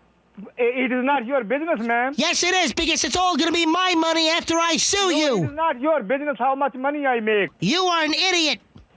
All right, okay, thank you. You're a moron. I am a salesperson here. I am not the boss here. You know what? I'm going to come down there. I'm going to take the gas pump nozzle, and I'm going to jam it up your butt. How about that? Thank you very much. Okay, I am again hanging up the phone because I have the customer here. No, I'm very upset. I'm going to call the police if you don't stop calling me. Gas station? Yes, Singh, I'm sorry for yelling. Ma'am, it's all right. Please leave me. Pity on me. I am busy here. I am very upset, and I'm sorry I yelled at you. It's all right, but please leave me now. Let me work, okay? I'm starting to cry. Thank you very much. Listen, Mr. Singh. Uh-huh. I would like to invite you to dinner. It's all right. Thank you very much. I can't come. I am working here. Thank you very much. Maybe tomorrow night? It's all right. Thank you very much. I'm sorry for yelling. It's all right. Thank you. Singh, I love you. What a weird call. What was weird about the call? I mean, it ends in a love fest. Then it was just for a minute of it, you were just berating him and calling him an 45 idiot. seconds ago, you were jamming a gas nozzle up the... and then I'm inviting him over for dinner. I'm inviting Singh over. Mr. Singh has to be... You're an idiot. He's like, okay, what now? he thought I said you're an Indian. I'm like, no, I never. He thought idiot. No. If you're getting yelled at, I can understand you making that mistake. Yeah, I actually feel a little bad like 20 years later. Some of these calls. Yeah. I mean, some calls really hold up. That was a good call. It was a good call, but it just... That is very pertinent with the bad Citgo gas that's going around. Maybe I ought to do a 2023 version and call it Citgo station. Yeah, let's call some Oh, Citgo. thank God you've answered. Yes, I got some bad gas that was contaminated out of the port of Tampa yesterday. You're an idiot. Let's call Actually, the guy at the port that mixed the gasoline with the diesel's an idiot. Let's call the port. Ooh, let's get those guys. Do a crotchety call with the port. And again, folks, if you don't know the story, they're saying it's widespread potentially. This contaminated Citgo gasoline. So not only Citgo stations, I would imagine, but 7-Eleven stations. And I got to believe if they got the contaminated gas, they've shut down the gas station. So I got to believe that 7-Elevens that are selling gas now, I'm sure they don't have the contaminated gas. So No. I don't think you have an issue. I'm sure they've narrowed down the stations that got the bad gas. Yeah, you know what? Roxanne is working on a post about that right now. Really? Well, Yes, Roxanne, why don't you indeed. tell me what you've learned thus far? Okay, so do you want me to go through the list? Because it's a you have a very list of all the extensive locations? list. Yes, around Florida, stations affected. No, I don't need that. Okay, what do you MJ, need? I think Roxanne needs to give the location and address and phone number of every location that that'll- received this That'll bag. cancel Dennis Phillips coming up. This is very important. All right, so essentially, it's apparently some Citgo gas stations, but a lot of 7-Elevens got the bad gas. Right, it was fuel purchased after 10 a.m. On on Saturday. Saturday, August 26th. Yep. And it was, coming from Port of Tampa. And there's a list of them, and I'm going to post that list in give me about 10 minutes. It'll be up on on mjmorningshow.com. All right, so it'll be up in just a bit, mjmorningshow.com. All right, I just got word from Dennis Phillips that he's ready right now. Was there anything else on my Instagram? Are you kidding me? There's all kinds of crap on your Instagram. No, but it was to me, it was just amazing to be at the gate. And then even some guy walking down the aisle. Hey, MJ, just saw your Instagram Live. Walking down the aisle as I did Instagram Live from Boston Logan last night, and 5 listeners said, hey, MJ, I just found out you're on the flight. I'm watching your Instagram Live about hurricane coverage. And the clams, too. Okay. Yeah. Lots of clam pictures. A lot of clams, a lot of hurricane stuff, a lot of MJ getting gas. I do have a question about something you posted. Yes. What's this Hurry, thing because Dennis Phillips is ready right now. Okay, well, I'll get to it after Dennis, but what's about this stealing copper and you didn't show a dead body or something? Yeah. Is that- No, oh, yeah. What, I didn't what see was the that picture. about? Oh, yeah. Hold on. Let me finish with Dennis. You got to hear what happened. Well, tell Dennis, too. He wants to know. Let me call Dennis right now. Dialing up Dennis Phillips, Mr. Suspenders. Dennis Phillips, the chief meteorologist at ABC Action News. I don't know if that's a compliment to call him Mr. Suspenders. That's what Michelle has him in her Again, address book it's as. not a compliment. I don't think it's. He's known for the suspenders. Or he's known for accurate weather reports. Well, that too. Okay, you know. You're such a kiss ass. What? Get out of here, Froggy. Shut up. Yeah, well, he said he was ready. Quick bathroom break. Yep. Guys, where's Umatilla? What? Anybody know where Umatilla She's an is? actress. Yeah, it's in a lot of Quentin Tarantino movies. The city of Umatilla? Yeah, it's one of the addresses here where bad gas was sold. Yeah. Hey, Hey, Dennis. what's up? Well, there you are. It rang a few times. I've been suffice to say, I've been doing lots of hits everywhere in the last 45 minutes. So what's up, guys? I can imagine. So, Dennis Phillips, do we have you for a little bit? Yeah. Hold on. I have to do one more thing because I'm talking here. Let me hold on. Yeah, no problem. Okay, yeah, I got it done. We're good. Yeah, this is where things start getting hectic. So, Dennis, we have a threat that's going to be off our coast. But again, let's talk about small jogs can make a big difference. Where do you want to start?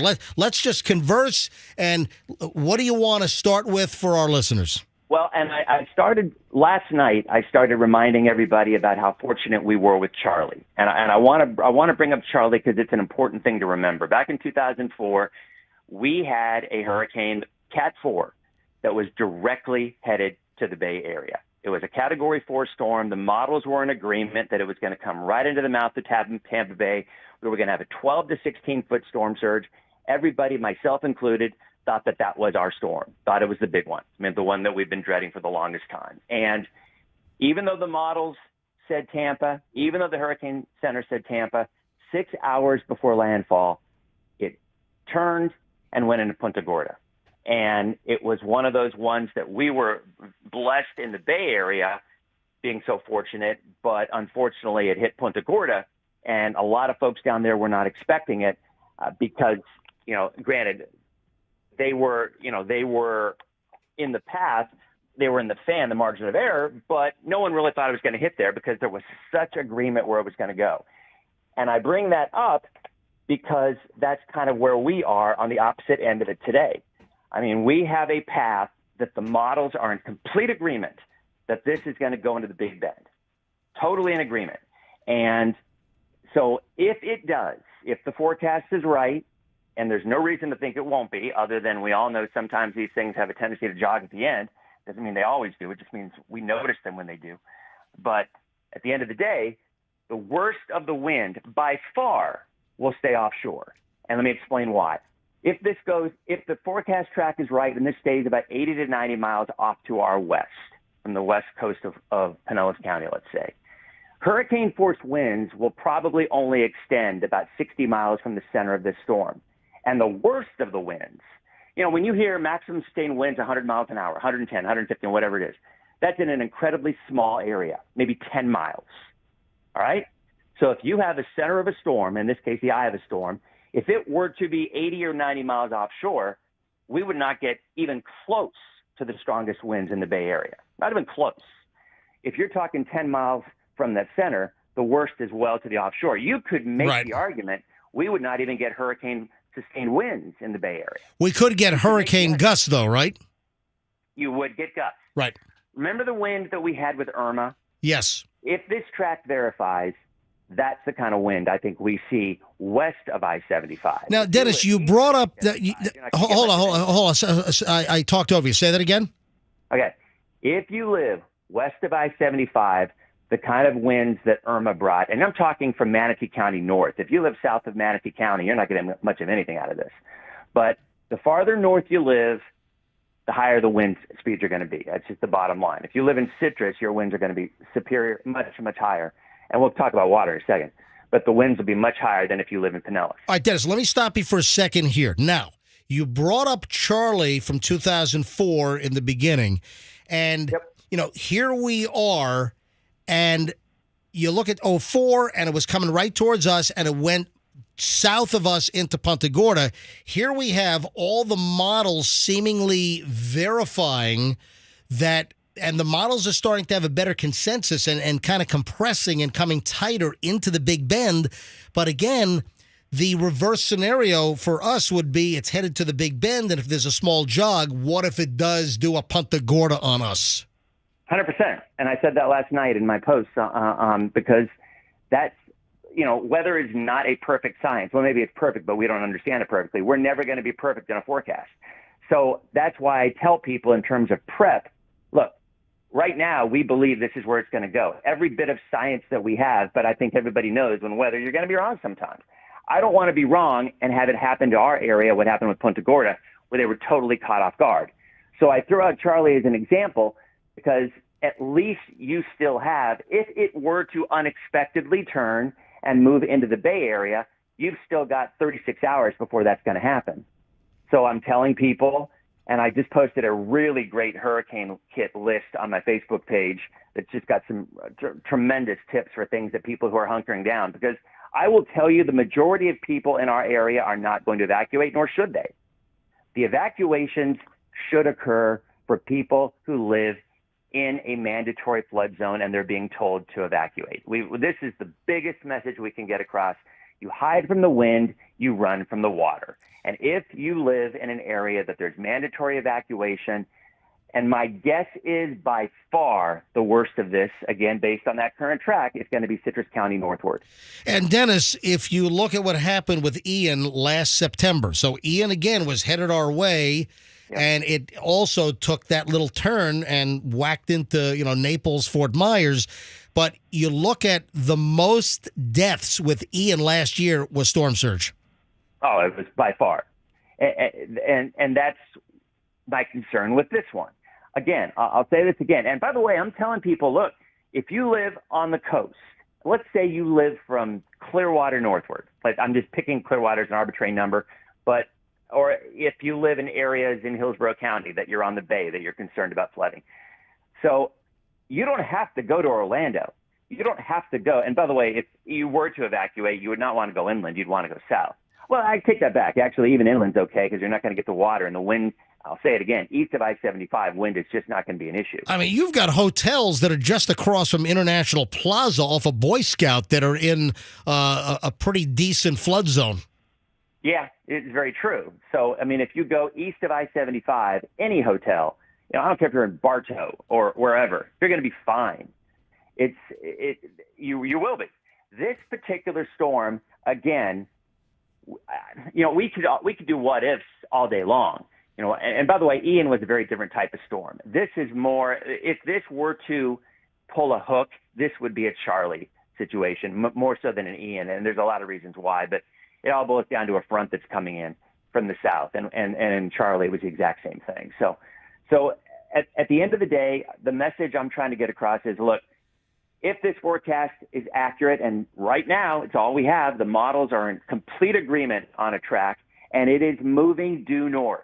That's another story. That's good. Well, you hate to say it's good. Well, because what's good for us is bad for somebody else. 100%. Yep. And you hate to say that. Now, I will acknowledge that the Big Bend area is a lot more rural than the Tampa Bay area. And there would be far fewer people impacted if it does go into the Big Bend area. But there's still people that live up there. And so, it's the point that you always try to remember that, look, same thing with Charlie. We had survivor's guilt. Everybody was so excited, myself included, for about 5 minutes. I'm like, no, this is going to stay south. And then all of a sudden you realize, oh, my God, it's going to hit Punta Gorda, and they aren't ready for it. So that's the thing. Look, we live in Florida. We know there's hurricane risks. So that's part of living in here. But I would at least want people to think, okay, what am I going to do if this does change and come in our general direction? All right, but what about the chances of a change? Again, Dennis, with all of those models, and the science has gotten a lot better, the modeling has become more accurate. Oh, yeah. I think, didn't you tell me that the HAPS model is 15% more accurate than even last year? It is. Yeah. I mean, you're right, and that's a great point. The models are way better now than they were with Charlie. I mean, if Charlie were this year, maybe the forecast would have been more toward Fort Myers. All right, so with all of the models seemingly getting tighter and moving closer toward that center line of hitting into the Big Bend, north of Cedar Key, for instance, how confident are you? I know there's a lot of anxiety for you weather folks, is you don't want to get it wrong. Well, I mean, I'll be honest. I'm no more anxious than anybody else. I mean, I accept, maybe it's as I've gotten older, I accept there's some things you can control and some things you can't. Weather is one of those ones you really can't, but I am extremely confident in this track, right? My science, this is what it is. My scientist looks at these numbers. I'm like, yep, check. It all makes sense. But the cynic in me, or the person that like everybody else out there, the person that lives in Florida that has seen these storms do what they do, that part of you is like, geez, but they always, my wife today, I'm like, yeah, the forecast looks solid. It's going to go north. And she's like, yeah, but they always turn at the end. And, everybody says the same thing. And by the way, everybody's right. They always seem to. So you can take that into consideration, but yet I don't even want to get into the details. There's no reason that this should hook significantly at the end. There's just not, unless the front starts to pick up speed. I mean, we have, valid point, 19 years ago, we didn't have the kind of data sampling that we do now. So when I see the models all point to one direction, in my opinion, the majority of the time, that's exactly where this thing's going to go. All right, let's talk about the models for a second. So, what is the HAPS? That seems like a new name we're hearing, and a lot of people will say to me, what's the Euro model saying? Because the Euro had a couple of years of being more accurate than some of the other models. What are the most important models that our listeners need to be aware of? Let me tell you, the Euro has nailed this storm from 10 days ago. I mean, the Euro is within the weather community, if you will, us geeks.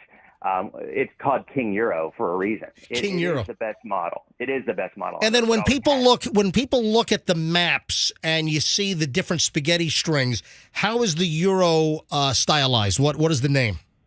Well, it's ECMFW or ECMWF, but it sometimes, unfortunately, the Euro is a proprietary model, and because of that, you don't see it sometimes on spaghetti because they charge a lot more money for them to show it, because it's a private company in Europe that puts it together. So a lot of people don't have access to them, although there's many sites out there. All right, explain what the U.S. model is. The HAPS.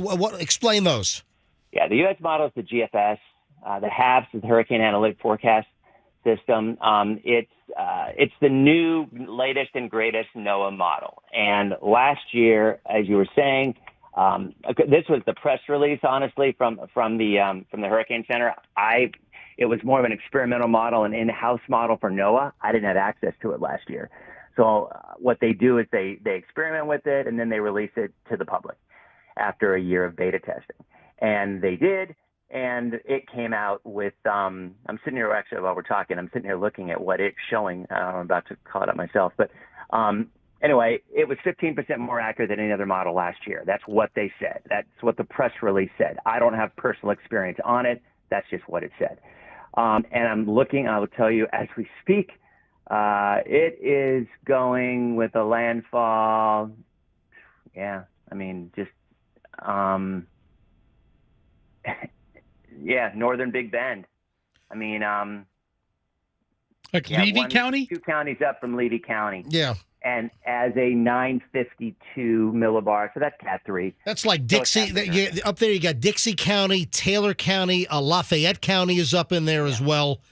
Yeah, I used to work in Gainesville. It's actually Lafayette. Lafayette. The locals pronounce it up there. I don't know why, but yeah, it's probably just up from Levy County, which is where Cedar Key is. Cedar Key got hit by Elena. The old timers might remember Elena back in the mid '80s. Wow, the hurricane that sat offshore of the Bay Area for 3 days, just churned. And that will not happen with this one. This will be accelerating like a snowball going downhill. So that's another thing. The faster it goes in, the faster it's going to go out. So, all right, Dennis, let's take a moment here and let's kind of recap what we expect. And again, the modeling is really kind of tightening up. And even though it is still not a hurricane, it's still a tropical storm, and they expect it to accelerate. And that was another big change, Dennis. Were you surprised that as of 11 p.m. last night, they still had it at Category 2, and then with the 5 a.m. advisory this morning, they upped it to an M? So you have H's on the National Hurricane Center maps. An H indicates a 1 or a 2. And once it goes to an M, meaning major hurricane, that signifies a Category 3, 4, or 5. So how did you feel when at 5 a.m. this morning they upped the intensity to a Cat 3? It didn't surprise us. We saw it coming. I mean, it's a 15-mile-an-hour difference. The Cat 2 was 100. The Cat 3 was 115. So, I mean, it's not like it's a completely different animal, Matter of fact, it was 15 miles an hour stronger from 5 p.m. to 11 p.m. It went from 45 to 60. So you kind of read the writing on the wall. You could see thunderstorms around the center of the storm as it was developing. That is always an indicator. Believe it or not, hurricanes normally don't have a lot of thunder and lightning for a lot of reasons. But when you see a cluster of lightning around the center of a storm, it always means that it's intensifying. It's going through a cycle of intensification. So that kind of happened yesterday. But yeah, I mean, you're right. And for the folks just turning in, well, for the folks that are just tuning in, we're on with Dennis Phillips. Dennis, of course, Dennis is the chief meteorologist at ABC Action News, who is so kind with his time during these events. So go ahead, Dennis. All right. So I've just looked at the 6Z run of every model that I can see on here, and there's absolutely no change. And by the way, the track from the Hurricane Center did not change at all at 5 a.m. as well. So let's say that the track verifies. And at this point, there's no reason to think it's not gonna. I mean, there's total consensus on these models. The Hurricane Center is also saying the same thing, that you will have a landfalling hurricane, probably Cat 3, based on what the models are showing, 115, 120, probably just north of Levy County tomorrow night, early Wednesday morning. Now, that being said, I'll say this again. I just think this is so important. If the forecast looks like it's going to be about 80 to 90 miles offshore, the center of the storm, by far the strongest winds, by far, not even close, are 10 miles away from the center of that storm. So if this track even remotely verifies, by far the strongest winds will be well offshore of the Bay Area. All right, so what should the people, if this verifies, what should the people along the Pinellas, Hernando coasts, and of course Hillsborough County on Old Hillsborough Bay, Tampa Bay, what should we expect as this passes offshore? Honestly, if hurricane force winds extend 60 to 65 miles from the center, which is about what I'm guessing they will, and right now, obviously there aren't any, but that's historically when you get a storm like this size and this intensification, usually about 60 miles is right. The sustained hurricane winds would stay offshore, which means we would have 65 to 70 mile an hour winds. It's going to be just like Irma was for this area. That would be west of I-75. I think the winds are very comparable. Now, if we have a 30, 40, 50 mile jog to the east, you'll have higher sustained. You won't get those 115. Let me tell you, the only way you are going to see Category 3 winds in the Bay Area is within 10 miles of the eye of that storm where landfall is. So it would have to pull a Charlie. That's why I brought it up, because it's not impossible. I mean, we all know that. And I'm not going to, I don't think it's going to happen. I don't think it'll happen. I think the models are right. I think our forecast is right. The reasoning is sound. So if it does what we think, then we are not even going to get sustained hurricane force winds in the Bay Area. It'll be close. We'll probably have them about 20 miles offshore. Now, as you get into Citrus County, though, then you will see some winds of around 75. All right, let me go county by county because I have some of the predictions here. Nature Coast. So let's talk Citrus and Hernando, and where they're going to see the most effects if the track verifies in the Tampa Bay area. So Citrus, they're saying wind gusts 40 to 60, gusts or wind should be 40 to 60, gusts 70 plus. The surge, Where though. are you getting that from? These are just predictions that I've seen from National Weather Service and a compilation of other sources. So, I mean, that's important for me. When I hear a number, I want to know where it's from. Absolutely. So then, now we've seen also from emergency management and from the Hurricane Center, we're seeing the surges. So we're seeing along the Nature Coast. So Citrus, Hernando. In Citrus, 7 to 11 foot storm surge potential. Hernando, 6 to 9 foot potential. Do you agree? Yeah, I think that's right on the money. I'll say it again. The biggest threat from this storm is water, and it's not even close. All right, let's move to Hillsborough and Pinellas here. So one last time, I'm looking at the model. I'm just, as we're talking, I'm scanning through some of these numbers. So I mean, even Citrus, looking at where the track is, if this forecast even remotely verifies, they're not going to get sustained hurricane force winds. Now you go to Dixie County and you go up toward Lafayette, which is inland a little bit. They're going to get the bulk of this storm, and they probably will see winds of 100 to 120 miles an hour, 100 to 110 sustained. But yeah, if this track, say again, I hate to keep harping on it, but I'm real comfortable saying that I don't think we get sustained hurricane force winds in the Bay Area as long as this stays the way that it's forecast. It would have to be about a 50 to a 60 mile swing to the east for it to have a significant difference in the amount of wind that we get. All right, let's talk Hillsborough and Pinellas. And the storm surge is predicted, this is according to National Hurricane Center. 4 to 7. 4 to 7, but even in Tampa Bay, potentially 4 to 7. Please discuss. Yeah, and the reason is because All right, and this is really important. So we've all heard, there's a super moon, whatever. I don't care if it's a super moon. I do care that it's a king tide, the highest tide of the month.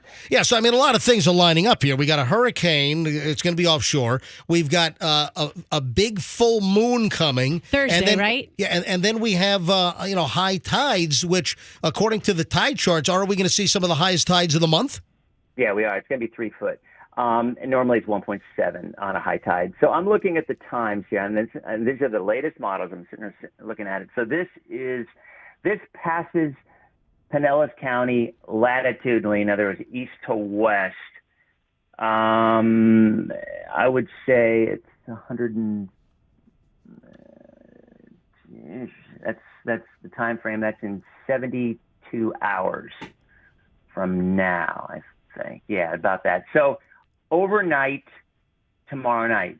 All right. Now, when we're looking at that, that's actually a little bit better because the high tide that's a 3 foot tide is tomorrow afternoon at around noon. And then the next 3 foot high tide is Wednesday afternoon at about 1:30. The high tide overnight when this passes our latitude is 1.7 feet. Gotcha. So it's actually 1.3 feet lower when this passes us. And because it's going to be moving so quickly, you could make the argument by the time our big tide comes, which is Wednesday afternoon around 1 or 2 o'clock, it will be moving away and probably the impacts of that tide will be a little bit lower. So we might catch a break in terms of the actual high tide and the arrival of when it is. If you're talking about Tampa, if you're talking about Pinellas County, the folks who are going to get hit the worst is by far is Citrus, Hernando, northern Hernando, Citrus, and areas to the north. So what do we expect? So those in South Tampa, along the South Tampa Peninsula, off of West Shore, those in Old Northeast and Coffee Pot, over in St. Pete, what those along, Reddington Beach, what do you think we see in these various areas in the immediate Pinellas and Hillsborough areas when it comes to surge? Yeah, 4 to 5 foot. So give us, what does that mean? So if you're sitting on Tampa Bay and your land is 6 feet above, when they say that you're like like an A10 flood zone or an A12 flood zone, and let's say your house sits on a grade of 6 feet above sea level, what is a 4 to 7? What does that do? I mean, if you're on the high end, you're obviously going to have water come up to the base of the foundation. You also, of course, are going to have waves on top of that water rise itself, although in Tampa Bay itself, those waves aren't going to be as much of a big deal.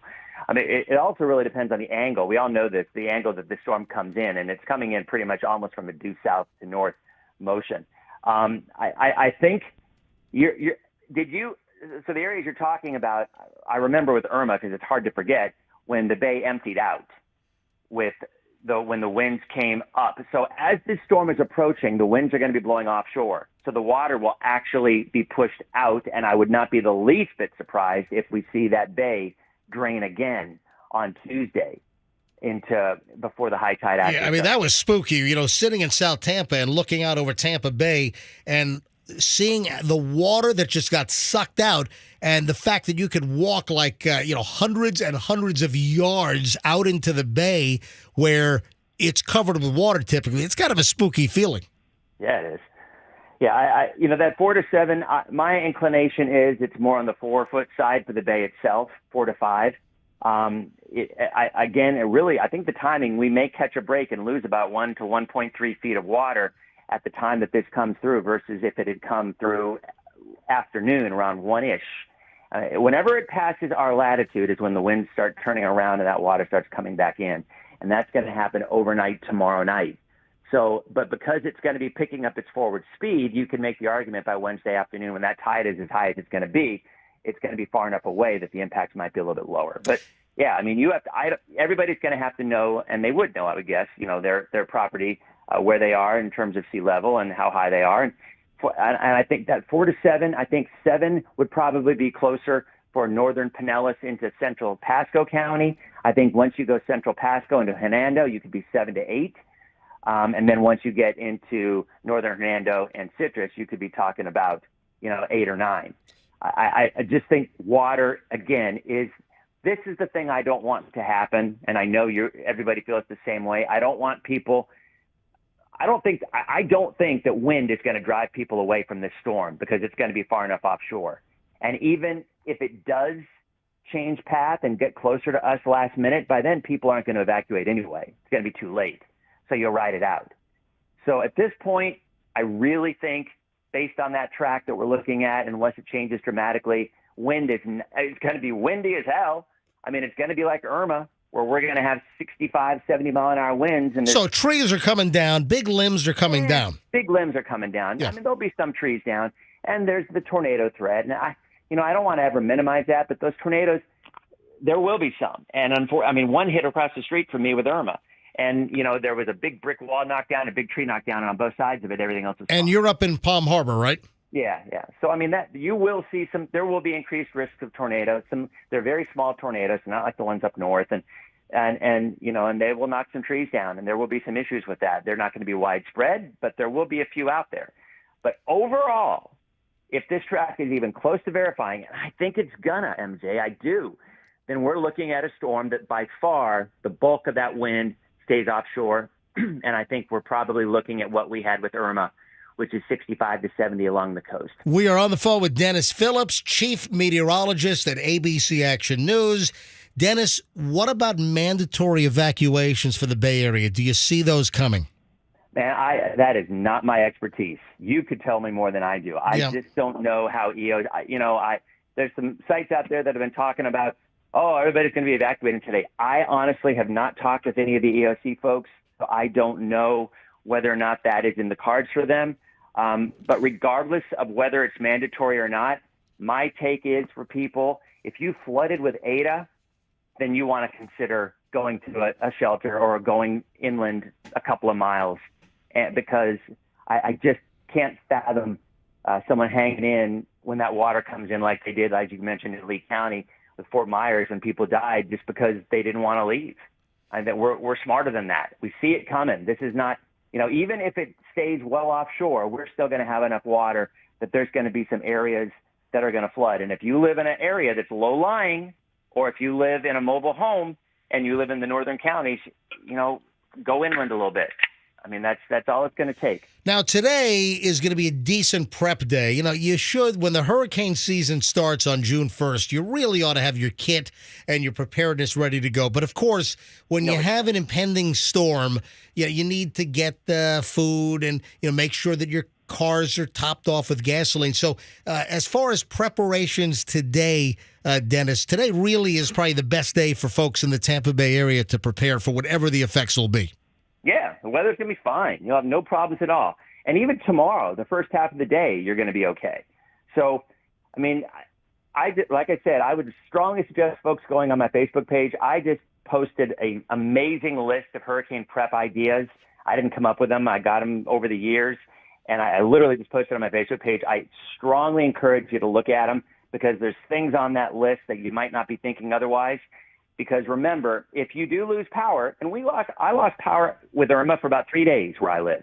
And the winds were 65, 70, but it was about 3 days without power. And having no AC for 3 days is really pretty awful, and especially because it's still the Florida heat.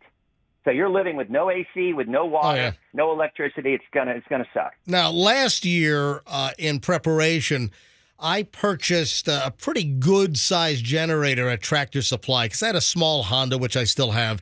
And, I don't have a full house generator, and there are reasons why I never did that. But I bought a decent-sized generator that's going to run lights, it's going to run refrigerator, et cetera. And it's still in the box. I haven't even cut the...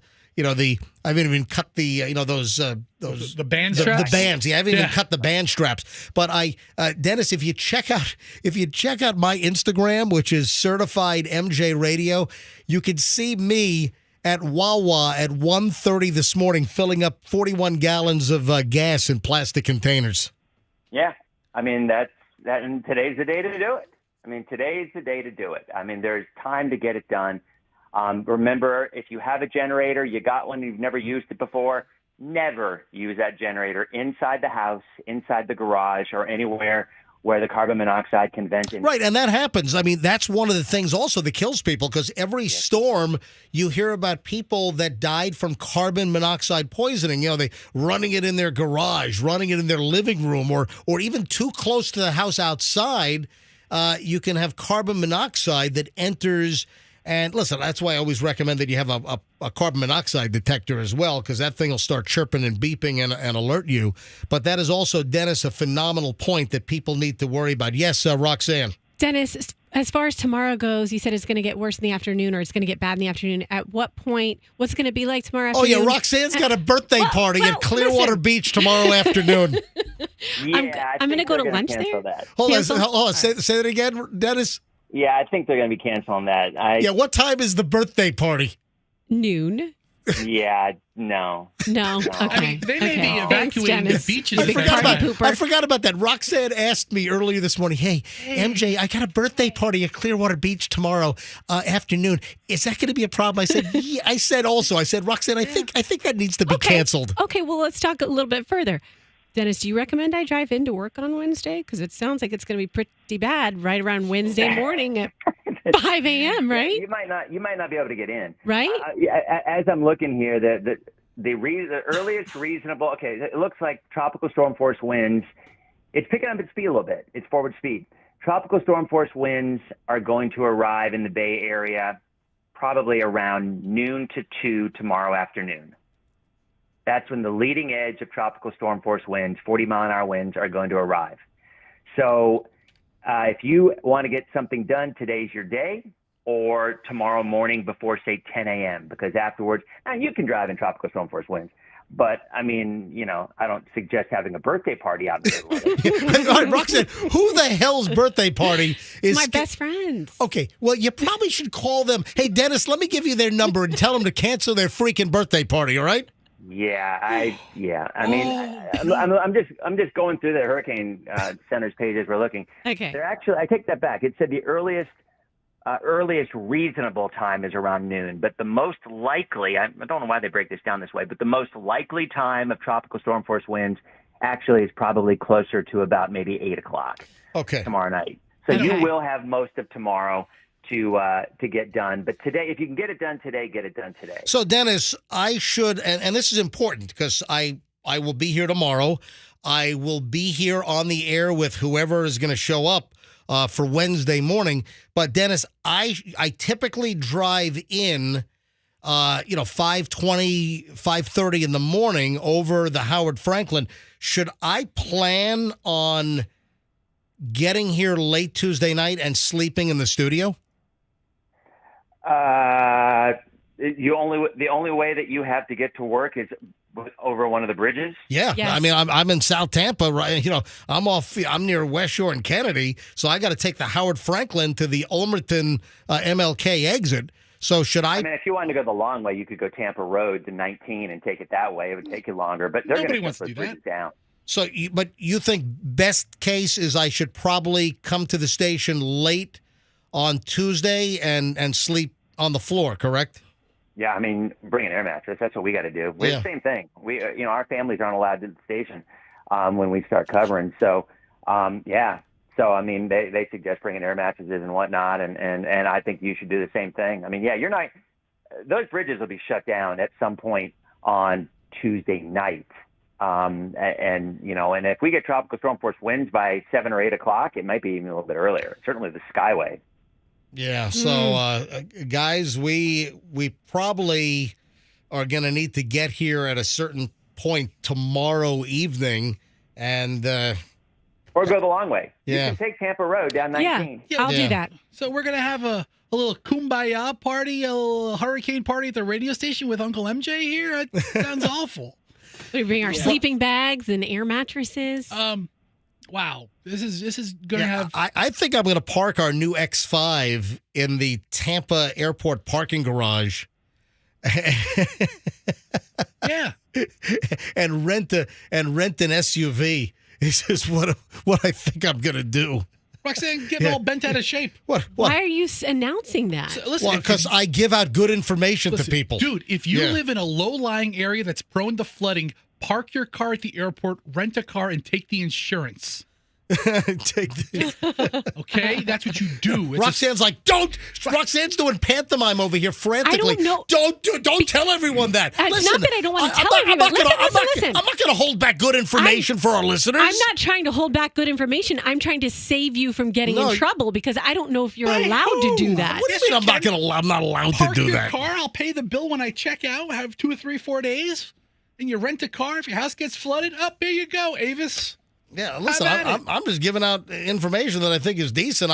I'm not going to hold back stuff that I'm going to do personally. I'm not going to keep secret info and like screw the listeners. No, I'm here to help the listeners. That's what I do. They're gonna have your faces at the Avis place right now on the wall saying, "Don't rent to these guys tomorrow." Dennis, have you ever thought of that? Renting a car just in case of flood? No, I can't say I have. I mean, that's a new one to add to the hurricane list. I guess. Yeah, right. Yeah, I've got friends at Hertz, so I'm a Hertz renter. Okay. Yeah. So I don't want to out Hertz. Yes. Someone's texting. Please ask Dennis about Lakeland. Yeah, you're fine. Okay. I was on my chat just when I was waiting for when you guys were calling, and I kept saying if you're east of I-75, you're fine. Unless you live Ocala northward, and then you're going to get more wind. And even then you're still going to be fine. But for some reason the folks kept saying, "What about Polk County? What about Polk County?" I'm like, guys, you're east of I-75, you're fine. So east of I-75, you're fine. You're going to get probably 40 to 50 mile an hour winds. You're not going to get any surge, obviously, because you're not attached to the Gulf. You're fine. Now, okay, let me rephrase. As long as the track verifies, you're fine. If this were to pull a Charlie out of the blue and all of a sudden come through the Bay Area, then nobody would be fine. We'd all be dealing with this thing. So you think that the next big advisory, folks, when you have these storms, when we're paying attention to every National Hurricane Center update, the big updates are 5 a.m., 11 a.m., 5 p.m., and 11 p.m. Then you have the intermediates at 8 a.m., 2 p.m., 8 p.m., and then you have a 2 a.m. intermediate. But we all cling, and I sit there and I go, refresh. Like this morning, Dennis, I don't know if you were awake for the 5 a.m., but at 5, they waited until the last freaking minute. That didn't post until like 4:59 a.m. this morning. I think they're fighting amongst themselves, saying, "I think it's going to be this. I think it's going to be this," and they're literally trying to figure out what they want to do in terms of. Now, the 5 a.m. one, they added that storm surge watch, and that was a different. And it also went to an M. It went to a major hurricane from just a hurricane, so to a Cat 3. Now, Dennis, do you expect any? You don't expect any significant change for the 11 a.m. and the 5 p.m. later today? No, I mean, the only change would be intensity. I mean, I keep looking for the new model runs and waiting to see if there's going to be that little jog to the east, and there just hasn't. I mean, there's such agreement. This should go in the Big Bend. There's nothing out there that makes me think that this is going to hook to the right more than, maybe 10, 15 miles. I mean, that a lot of times as they approach, they do have a little curve right toward to the right a little bit. But even if that, and the models aren't going to be able to predict that. They're just not. Hey, Dennis, do you mind? Can we grab some phone calls, some Ask Dennis calls? Do you mind? Sure. Yeah. I tell you, let me give out the number here quickly because we've got a chunk of time in this segment. We're in the long hour and 20 minutes of nonstop MJ, and clearly we're demonstrating that. Folks, if you have any questions for Dennis Phillips, chief meteorologist from ABC Action News, Channel 28, if you have any questions for Dennis, here's your chance. It's very limited that you'll get a one-on-one Q&A with Dennis Phillips. Let's do it right now. Let's go to phones. 800-990-1047. 800-990-1047. If you have any questions for Dennis Phillips, 800-990-1047. And you can get in right now. Andrew, let me know when we've got calls to take. Phones are already ringing, obviously. The yes, text Rox. line is flooded with people wanting to ask Dennis questions, so this is the time to do it because I can't get through all your questions. I'm just trying to stick them in real quick. I mean, it's funny. When I do my chats, I'll say something like, okay, so in Dunedin, this is what's going to be. And then the next question is, yeah, but what about in Dunedin? Because I honestly think people just like to hear specifically for their city. And when I try to broad brush it, east of I-75, north of I-4, that doesn't work very well. Right. All right, let's go. Every line is jammed up here. Let's start with Janelle in Bradenton. Janelle, you're on with Dennis Phillips from ABC Action News. Hi, Janelle. Good morning, MJ. And say hi to Dennis. What's your question? Good morning, Dennis. I live in Bradenton. I was just wondering, what are we going to expect to have in Manatee County? How far are you from the water? About 10 miles. Okay.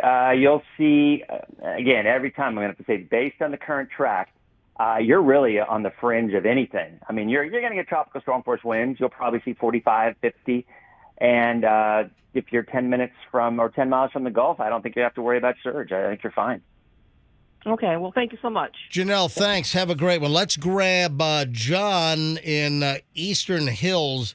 Is it John or Gian? Eastern Hillsborough County. Hey, MJ, one more quick thing, too. A lot of people asking about storm shutters. I forgot to mention that. Oh, yeah, go ahead. If you bought storm shutters, you know, I know they're a pain to put up sometimes, but if you bought them, it ain't going to hurt putting them up for any reason, right? I mean, that's why you bought them.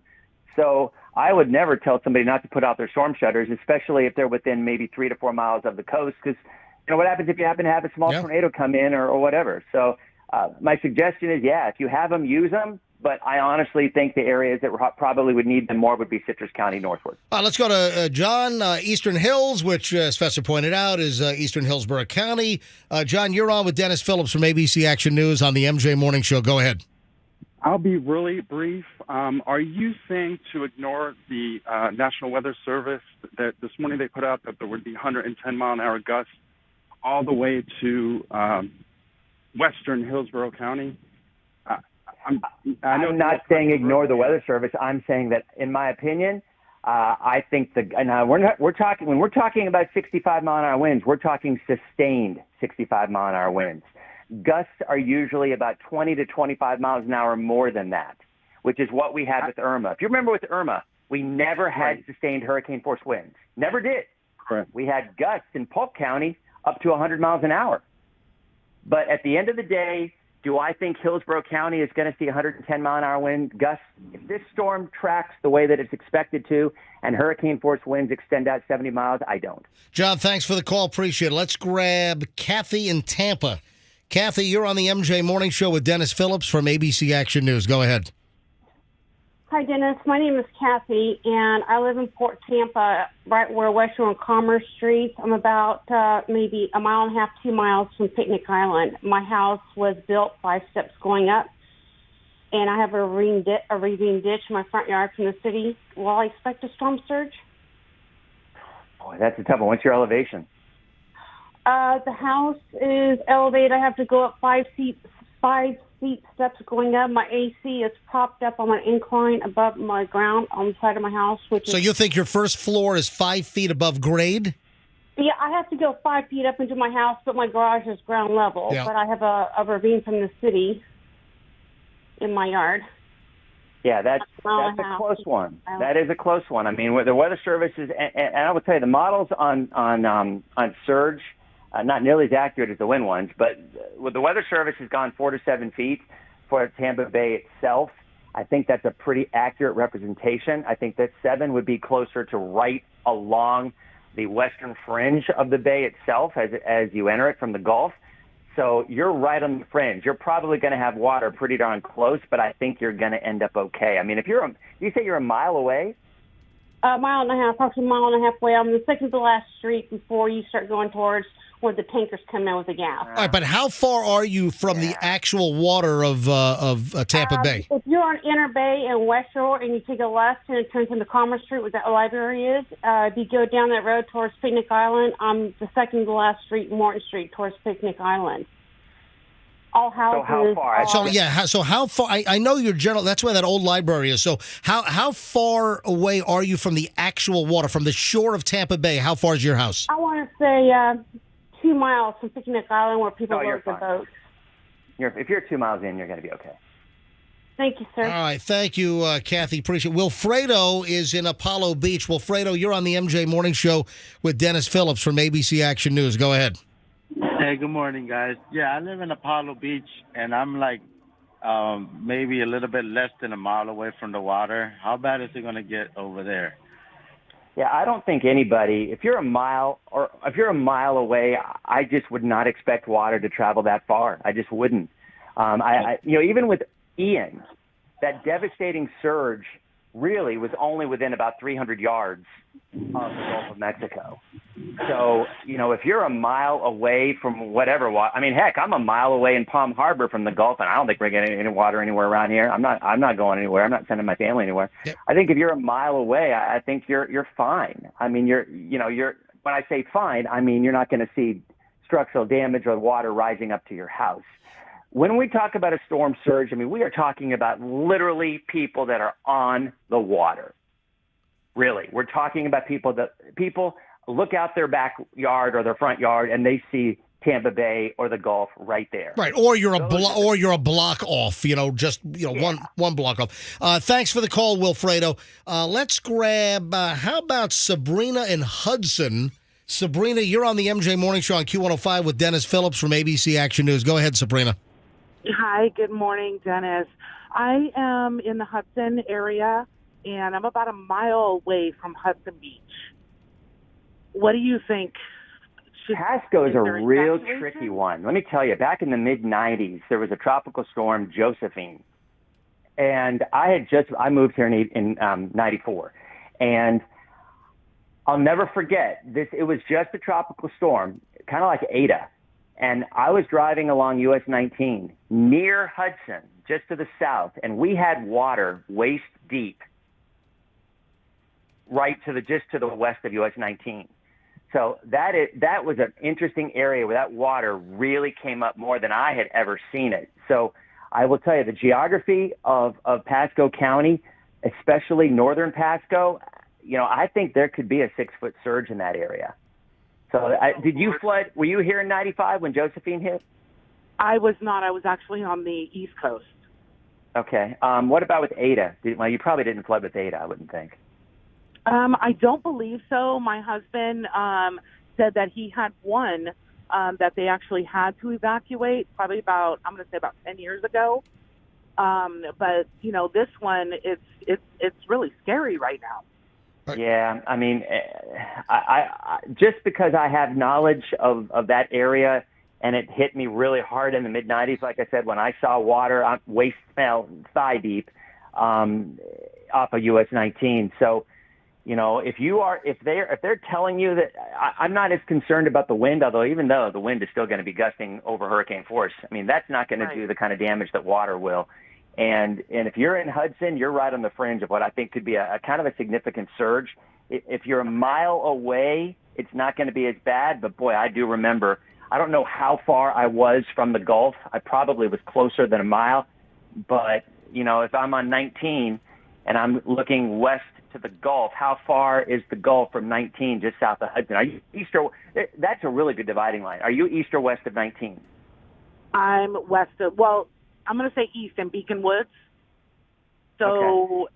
I have to go, through, and then I have to actually pass over 19 and then just go north maybe about a mile, and Hudson Beach is right there. Okay, but you are east of 19? I believe so, on the other side. Yeah. I'm not on the Gulf side. I'm on the other side. There you go. That's east. Yeah. No, you're on the Gulf side? Or you're not on the Gulf? No, on the other side of 19. Oh, okay. No, I think you're going to be okay. You're going to get some water pretty darn close to you, but if you're, I think that, look, I can't ballpark everything, and that's kind of, but I try to, and 19 is a really good ballpark for where that water could easily come in. So if you're east of US 19, I think you're okay. Sabrina, thanks for the call. Let's grab Shayna in Tampa. Shayna, MJ Morning Show with Dennis Phillips from ABC Action News. Shayna, you're up. Go. Hi, I just had a question about the effect of the tides. I know that there's a super full moon on Tuesday, and I know that was a benefit to Irma a couple years ago, and I just wanted to see how that would impact this year. Yeah, like we were saying a while ago, the high tide is going to be a little bit higher because it's the king tide. The whole supermoon thing, everybody's talking about it, but it's not going to really have much of an impact on the tide itself. 3.0 is it is going to be the highest tide of the month, and that's unfortunate. But like I was saying, we may luck out a little bit on that because this storm will pass us east to west, and the water will start coming back in. after midnight tomorrow night. And, you know, that tide is a 1.7 foot tide as opposed to the next high tide, which is 3.0 feet. That doesn't happen until 1 o'clock on Wednesday afternoon. And by then, the storm will be well past us, and the impacts will be fading because it will be picking up its forward speed, moving away. So the tides are going to be high, but we may actually catch a break in the timing of when this passes us overnight tomorrow night at maybe a 1.7 or a 1.8 as opposed to a 3.0. Shayna, thanks for the call. Appreciate it. Let me, Dennis, grab a few more here than I know. We've already had you on for almost 50 minutes. We're almost at an hour here. Steve in Carrollwood is brand new to the Tampa Bay area. Steve, you're on with Dennis Phillips from ABC Action News. Hi.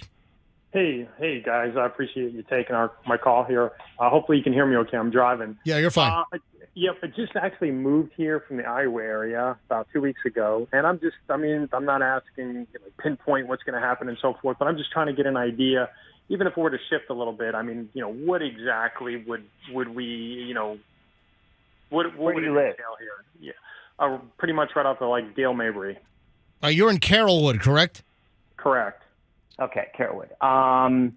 If this track, even if it shifts, when I talk about when I say we're going to be comparable to Irma, first of all, you're not going to have to worry about water. I mean, we'll have rain, we'll have some flooding rains, but that's not surge. They're two very different things. And Dennis, do you agree? Let me just interject here because we haven't talked much about rainfall. Some of the projections for Hillsborough and Pinellas are 6 to 10 inches of rain. What do you think about that? I mean, we get 5 inches of rain in an afternoon thunderstorm sometimes. Yep. So, and we are very dry. We're in a drought. 6 to 10 inches of rain at the end of the day is probably going to be really good for us. It's going to be moving fast. It is not going to be a storm that sits on top of us that gives us significant flooding issues. It is going to rain heavily for a short period of time, but because we're so dry, I have a feeling we can probably handle it. I don't think the rain, I mean, there will be some areas that are going to flood. The flash flood risk is actually low. According to the Hurricane Center. So, yeah, I don't think the rain is going to be a massive issue. The surge obviously will not be an issue for him. Nope. And not in I Carrollwood. Think you're going to, I think you're going to see winds of 65 to 70 based on the current track. Right. 65 to 70, gusts probably maybe up to 80 or 85, just like we had with Irma. You'll have some power outages. You'll see some tree branches down. Pool cages will have some stuff like, that kind of damage. Maybe a tree, if it's a dead old tree, might come down. But otherwise, those are storms that we've been through a lot. And usually it doesn't have a dramatic impact. Hey, Dennis, listen, during Irma last year, Irma knocked down some pretty good-sized limbs on a big oak tree in my front yard. Hey, thanks for the call, Steve in Carrollwood. And welcome to town, and thanks for listening to the MJ Morning Show. So, Dennis, I had limbs from Irma. From Ian. From Ian last September.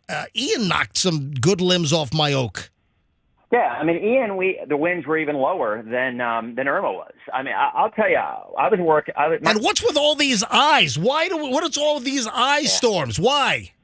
They should outlaw all ice storms and never have another one, because you're right. It was Ivan back in 2004, then you had Irma, then you had Ian. I mean, yeah, it's just ridiculous. I mean, it makes sense. It's usually around the peak of the season by the time you get to the ice storm. And now It's the eye of the storm. Yeah, now we've got the eye of the storm. It's Adalia now. Dennis, I got a few more calls here. We're going to go a little late here, folks. You're going to get more than an hour and 20 minutes of nonstop MJ here. Some of the callers want to know about tornado issues. Yeah, I mean, we will be in the northeast quadrant. There will be tornado watches across the entire area. But those are things that are absolutely unpredictable. You just can't predict them. All right, people are asking about Gulfport flooding potential. Yeah, Gulfport worries me. It's like Ada. I mean, Ada flooded Gulfport pretty significantly, and I would not be surprised if we see similar flooding in Gulfport like we had with Ada. I mean, I will tell you, for folks in that area, Johns Pass, areas in Gulfport, I do think if you flooded with Ada, you're probably going to flood with this storm. I think Ada is a really good indicator of whether you're going to see water in that part of Pinellas County. Let's grab Doug in Seminole. Two more calls here, Dennis, and you've given us a lot of time this morning. We highly appreciate it. I know our listeners do. Doug in Seminole, you're on the MJ Morning Show on Q105 with Dennis Phillips. Go ahead. Hey, good morning, guys. Just a question. Born and raised in Tampa, I know about these things, but my mother is blowing up my phone. She lives on Anna Maria Island, and she wants to know, is she going to leave or not? And I told her, I don't know. Let me ask Dennis. So I figured I'd give it a Anna Maria shot. Island's actually, a little bit better. The farther south you are, the better. They're still under a surge watch, though, and all I can say, that's the one thing that I completely default to emergency operation folks. I mean, they know every little subtlety of every little community far more than I ever could. And my only suggestion is, if they are going to issue a mandatory evacuation order, it would have to be now. It would have to be now because honestly, there won't be enough time to do so otherwise. So, I have not seen if there are any mandatories yet. The only one I saw was Citrus, which was voluntary as of last night. So I've not seen whether or not anybody has done it. But if they're going to, they're going to pull the trigger now. And I would kind of be surprised if Anna Maria Island would, just because it's far enough south. But I would say, the EOC who's going to issue those advisories, if they're going to issue if there's a mandatory evacuation for areas based on water, I would get her out of there. I would, and you only have to go a few miles inland. That's the whole thing, especially in Manatee County. You're not going to worry about the wind. Again, based on the current track. I mean, that's our worst nightmare. That's the EOC's worst nightmare. A storm like this that everybody's like, well, okay, we think it's going to go north, and that's kind of why I would try to stress, remember Charlie. Have a get out of town, a get out of Dodge bag ready to go if you have to last minute, because I don't want anybody to be stuck in a Charlie situation. But, EOC has to look at what the forecast is. And the forecast right now, the worst of this storm is going to be to our north. But the water issue, especially from Pasco, northern Pasco, Hernando, and Citrus, I think that's where the water is going to start to build, and especially Citrus Northward. Doug, thanks for the call. All right, just two more calls. Speaking of Pasco, Mike is in Newport Richey. Let's grab Mike. You're on with Dennis Phillips on the MJ Morning Show on Q105. Hi, Mike. Hey there. Good morning. Great job. I'm on that borderline of 54 and 19, and my biggest thing is Pasco County has not shut down schools for tomorrow. So I think I'm good. And you're right. It'll probably happen soon. But my biggest thing is I think I'm going to be okay at Rowan Road 54, not far from Little. Jumping, I'm 8 miles west. So I'm staying home, but I think Pasco's on that borderline. Makes sense? Yeah, they are. And like I said, back in 95, were you here in 95? I keep showing my age. Did you live in that area in 95? No, I was at St. Pete then, but okay. I think you're right on in that. Just the borderline for some winds, again, 8 miles east of US 19. Yeah, 8 miles east. So. Oh, if you're 8 miles east of US 19, you got nothing to worry about. Yeah, I think you are fine, Mike. Thanks. All right, last call here. Dennis, we've had you on for an hour nonstop here. We haven't taken a breath in an hour. So, folks, I so appreciate Dennis Phillips and his availability from ABC Action News. Last call is going to be Tina in Brooksville, who lives in a mobile home, Dennis.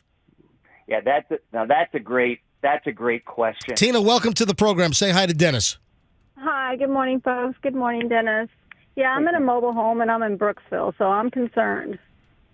Yeah, you probably should be. Mobile homes, that's a really good point. Yeah, and it's an older mobile home at that. Yeah, I mean, if you're expecting winds, which we are in Brooksville, I would say, now, boy, that's, it's one of those things. If I were to tell you that I was 100% positive that this storm would not stray from its projected path, then you'd probably be okay. I'll say this again. If this track verifies and doesn't move to the east, hurricane force winds, sustained winds will stay offshore. But a mobile home, once you hit 70, you're really, really on the edge of what would be safe. So in my opinion, pretty much anybody in mobile homes, if they have the opportunity to go to a friend's or go to a shelter for 24 hours, it might not be a bad idea. I mean, I will tell you that I just, it's under the better safe than sorry mantra. Do I think you're going to be okay? Yeah, I do if that track verifies. But even still, you could easily get winds gusting up to maybe 70 to 80 miles an hour in Brooksville. And that's really more than I think most mobile homes would want to handle. All right, Tina, best of luck and keep us up to speed, okay? Tina, thank you for listening. I will. Thank you so much. You Bye-bye. bet. All right, Dennis. 1 hour, man. We've been doing this for a whole hour. No, I think we were longer than that last year with Ian. Yeah, I think you're right. But, man, I love these chats, and we'll have you back on again tomorrow. I would imagine we're going to see some school system cancellations for tomorrow and certainly for Wednesday. But I can't imagine anyone west of I-75 having school tomorrow. I mean, we'll be in a hurricane warning tomorrow. Yeah. There's no way there's going to be school if there's a hurricane warning. I mean, I would think just liability-wise. Are you kidding me? So I would imagine most of the immediate Tampa Bay area schools are going to cancel for tomorrow and certainly Wednesday. Yes, Rox. 2 quick things, Dennis. One, Tampa Airport. What do you think about that? Do you know when it closes? I forget what the parameters are. I would say early morning flights are probably okay. I think once we start to get, I wouldn't remember we were saying the earliest tropical storm force winds. They're saying probably most likely time is around 8:00. So, and this is obviously the big question I get from a lot of folks. My guess is probably by 5:00 tomorrow, maybe as late as 8, they might shut down. Right.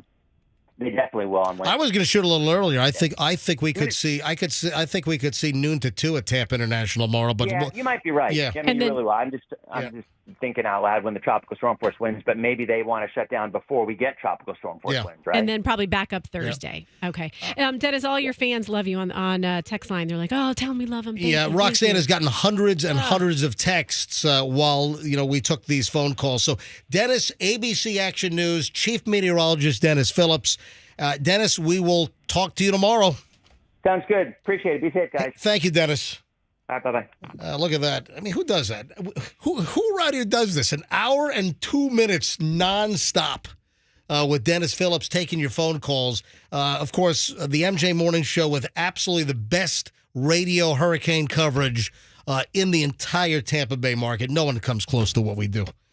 So, folks, today's your prep day. Yeah. We'll get into some more of that coming up. Also, man, I feel bad. Bob Barker dies over the weekend, and, we kind of kicked Bob Barker to the curb. Son of a... Oh, man. Yeah. If anybody makes the closest over 100 joke, I'm going to smack you. Well, I did that already. Closest overall. Oh, my 99. gosh. I did that I did an Instagram Live while I was driving in the Bronx. I must have seen 500 people post that. Yeah, come on, Bob. Bob died at 99. You couldn't have made it to $1. $1, Bob. $1. All right, hold on. We'll talk about Bob Barker. Oh, and Happy Gilmore's weighing in. I saw that. Adam Sandler. Oh, and the Bucks. They won their last preseason, but remember that prediction of the Bucks winning just one game this season? Yes. There's a revised prediction on the season, which is not much better. All right, hold on. We have a lot to cover, some additional, pending hurricane stuff coming up as well. We still have a little less than an hour to go, and we're running late as hell. I am now, 12, 13, 14 minutes past where I should have broken for our break. But, hey, better late than never. And obviously, the content's going to dictate what we do here on the MJ Morning Show. All right, quick break. And then we're back in just a few minutes. Folks, if you're making a move...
Ian was last year. The Yes. one back in 2017? That was Irma. Yeah. So we lost power at my place for 4 days.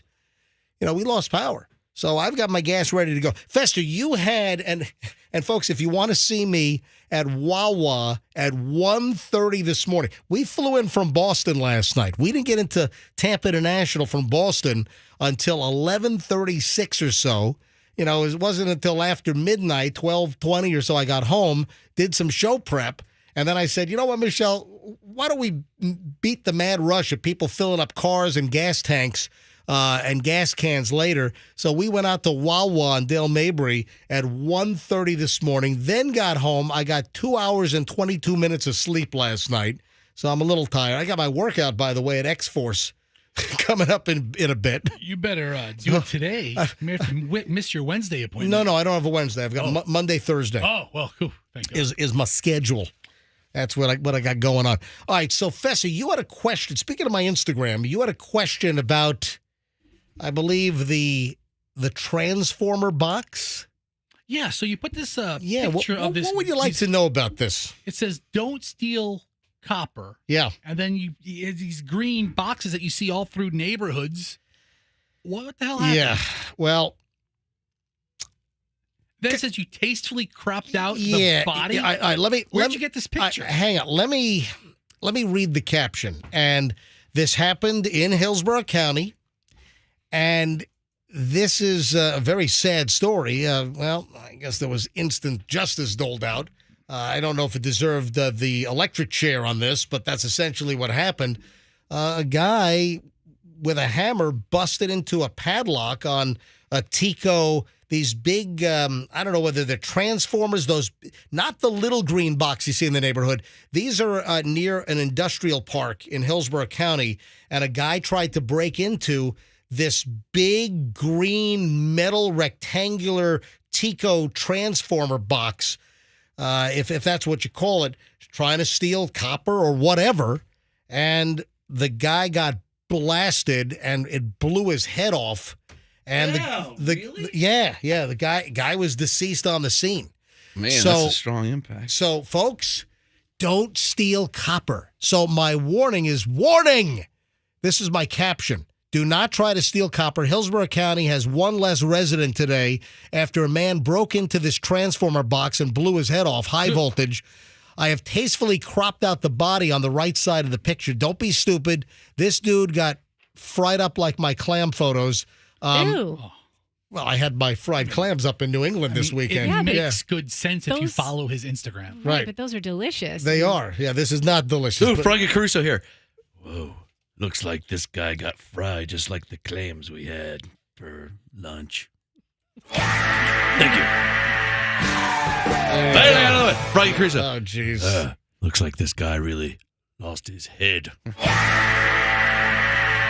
Yeah, all right, so listen, bottom line is don't steal copper. Don't use a hammer to bust a padlock to get into a Tico box. Froggy Caruso, or Fester Caruso. Jeez, guys, This guy died because he got fried.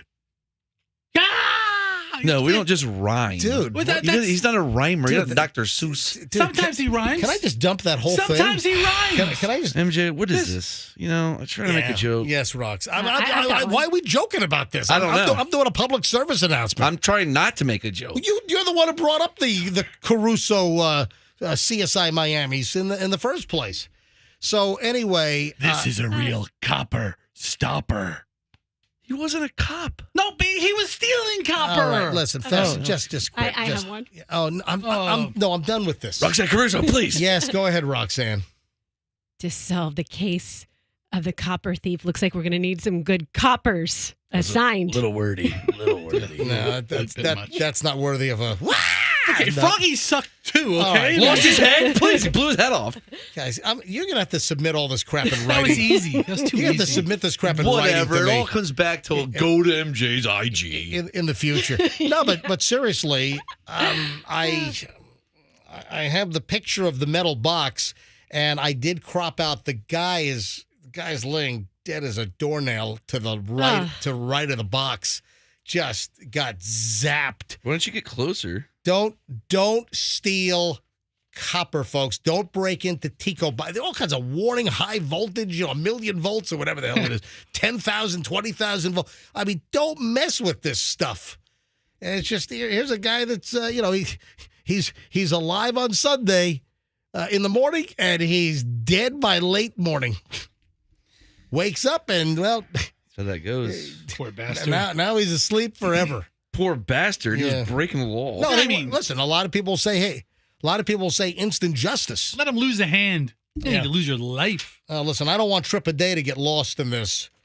But right now, let's give away the Trip a Day song title so you're aware of what's going to happen later today. It's the MJ Trip a Day, your chance to win a 3-day staycation at Captain Hiram's Resort in Sebastian. Look at that. I'd just be the 7th caller when you hear Everybody Have Fun Tonight by Wang Chung. Ooh, everybody heifer tonight. I wonder if Slick Rick, our program director, is going to have like Scorpions Rock You Like a Hurricane as one of the songs this week. Riding the Storm Out will be it. All right, so that's your song to listen for. Guaranteed to play before 6 o'clock today. You're going to listen for Everybody Have Fun Tonight, Wang Chung. And just be the 7th caller, 800-990-1047 when you hear it, and you'll win that 3-day staycation. So good luck from the MJ Morning Show on Q105. Bob Barker, man. Oh, Bob. He was so young.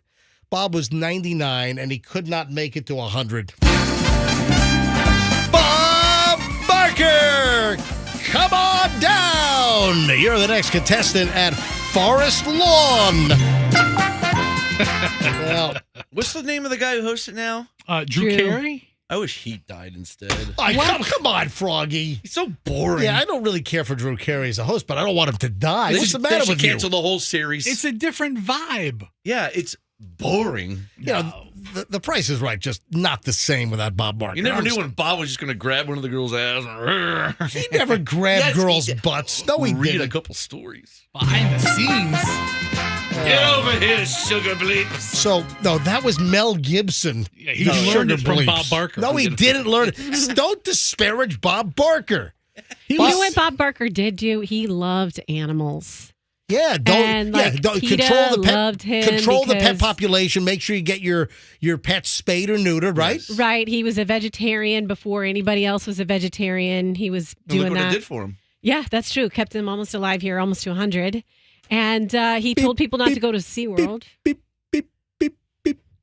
couldn't make it to $1 though. He That's the joke.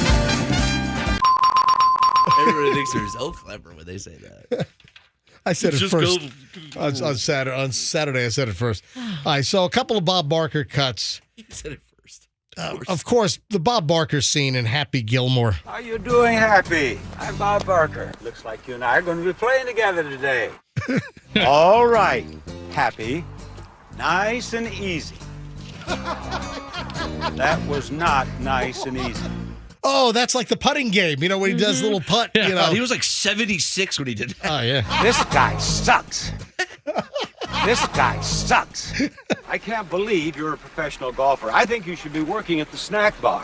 You better relax, Bob. There is no way that you could have been as bad at hockey as you are at golf.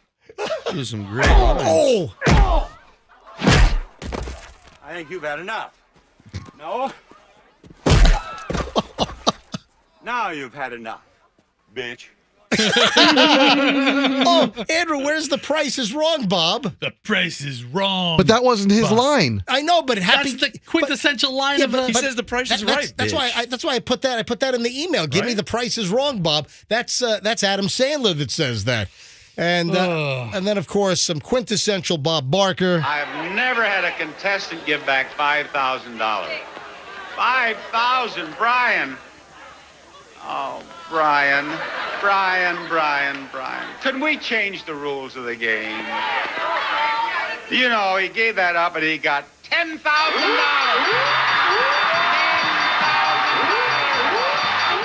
There's the whoop whoop whoop that you guys love.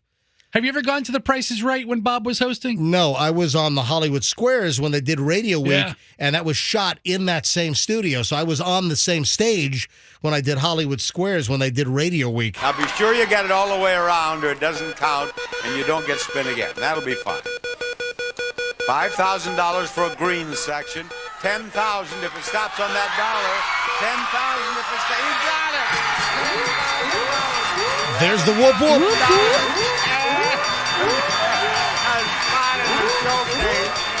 We'll be back with the showcase after this message.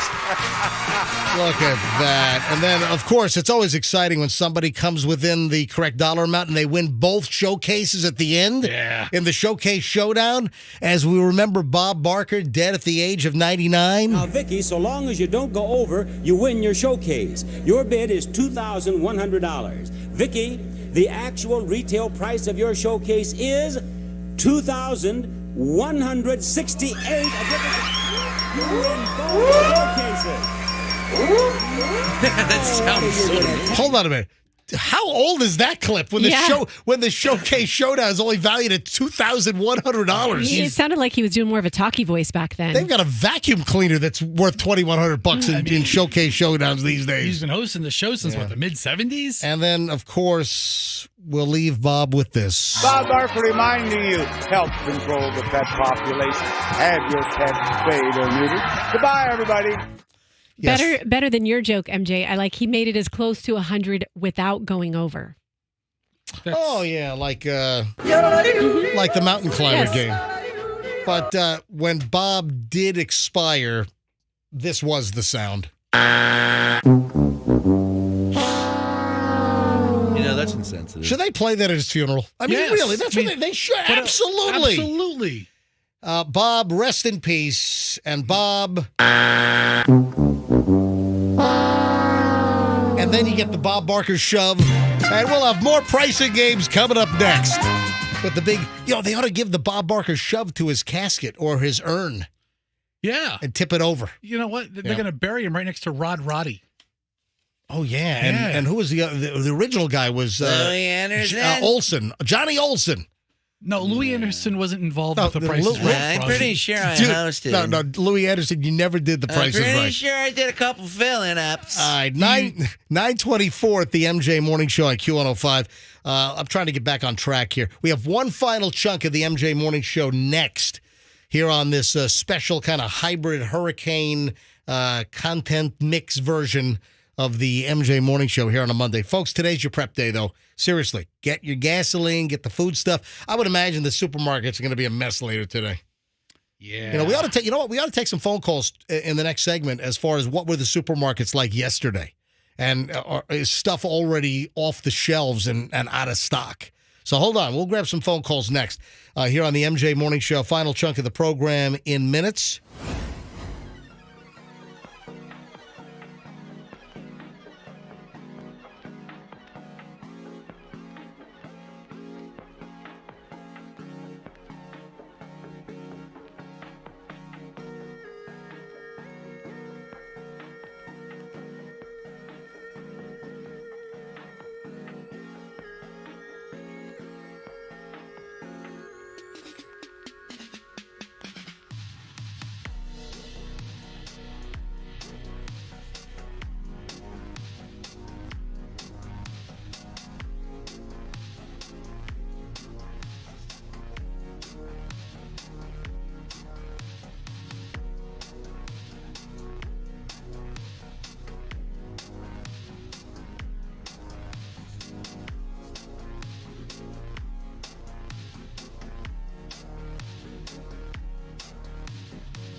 Kind of back on time here.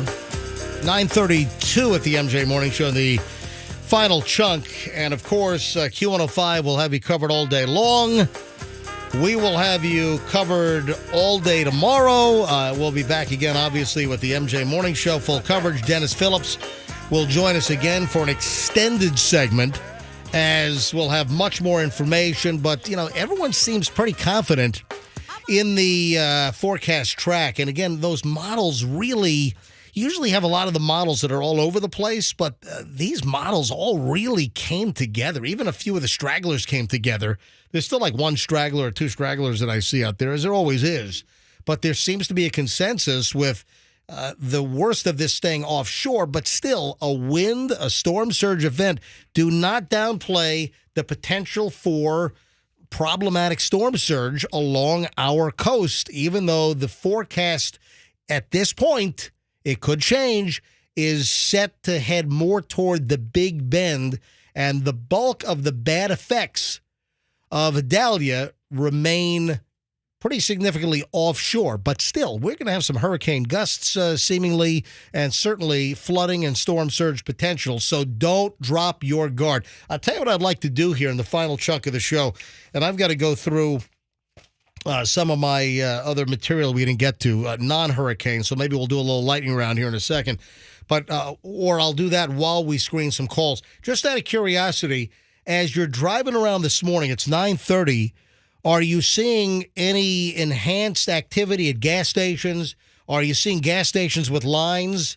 What about over the weekend? Did you see any of the shelves cleared? I got some notes and email that, you know, some of the water was already off shelves in some of the supermarkets, and that's going to be restocked today. But today's going to be a really, really busy day at the supermarkets and gas stations. But any observations, folks, give us a buzz right now. If you have noticed any of the gas stations and what type of activity, are you seeing lines of cars filling up? What are you seeing gas-wise? And then grocery shopping, what did you see over the weekend? And have you just come from a Publix or a Winn-Dixie or wherever? 800-990-1047. That's the number to get in. 800-990-1047. So gas station, supermarkets, give us some, on-the-scene reporting here. Tell us what you've observed yesterday and so far today, as people are obviously taking preparation a little more seriously today. In Land O'Lakes at Publix yesterday, people were waiting outside to get in at 7 a.m. Sam's Club was a nightmare yesterday. People were going around with like carts full of water, like they're going to drink 4 to 6 cases. The gas station right down the road at Racetrack, no one was there. So kind of a mix of Mixed their bag. Wawa at Wilson in Largo, packed. He's sending me a photo right now. Tons of cars there. When I filled up my gas cans at 1:30 this morning at Wawa, not many people were there. Yeah. All right. 800-990-1047. That's how you get in. So love to. Every line is ringing. Yeah. All right. Let's just go to phones here, and we'll probably just round out the show with some phone calls. Got a couple of other observations, or maybe I'll push stuff off till tomorrow. But tomorrow we could be a little more intense with coverage. Let's grab Michelle and Sefner. You're on the MJ Morning Show on Q105. Hi, Michelle. Hi, how are you? We're doing well. So what have you observed? Yeah, yesterday, Sefner, Walmart, nothing. Everybody was fine. Tons of water when you first walk in, and they had a big tray of, like, just tons of bread. Like, they pulled it out front. Yeah. And then I went and got batteries. There was plenty of batteries. It was perfect yesterday. I haven't went today, so. Yeah, but the guy selling meth right outside the Sefner Walmart, he was super busy. Sold out. I just kind of, like, look straight ahead and, just look down and get your stuff and leave. Michelle, thanks for the call. Dude, have you ever been to the Sefner Walmart? I have not. Dude, it is War of the Worlds, bro. It is awesome. It's one of those old Walmarts, like the ones from like the early 80s. It's crazy there, man. Is it like the one that Clark smashed through with the rocket sled? Yeah, I guess. Like that. All right. Regla? Am I pronouncing this right? Okay. Regla, Regla. Am I pronouncing it correctly? Regla in Tampa? Yes. Regla, yes. Well, hello, Regla. What a unique name. Welcome to the MJ Morning Show. Go ahead.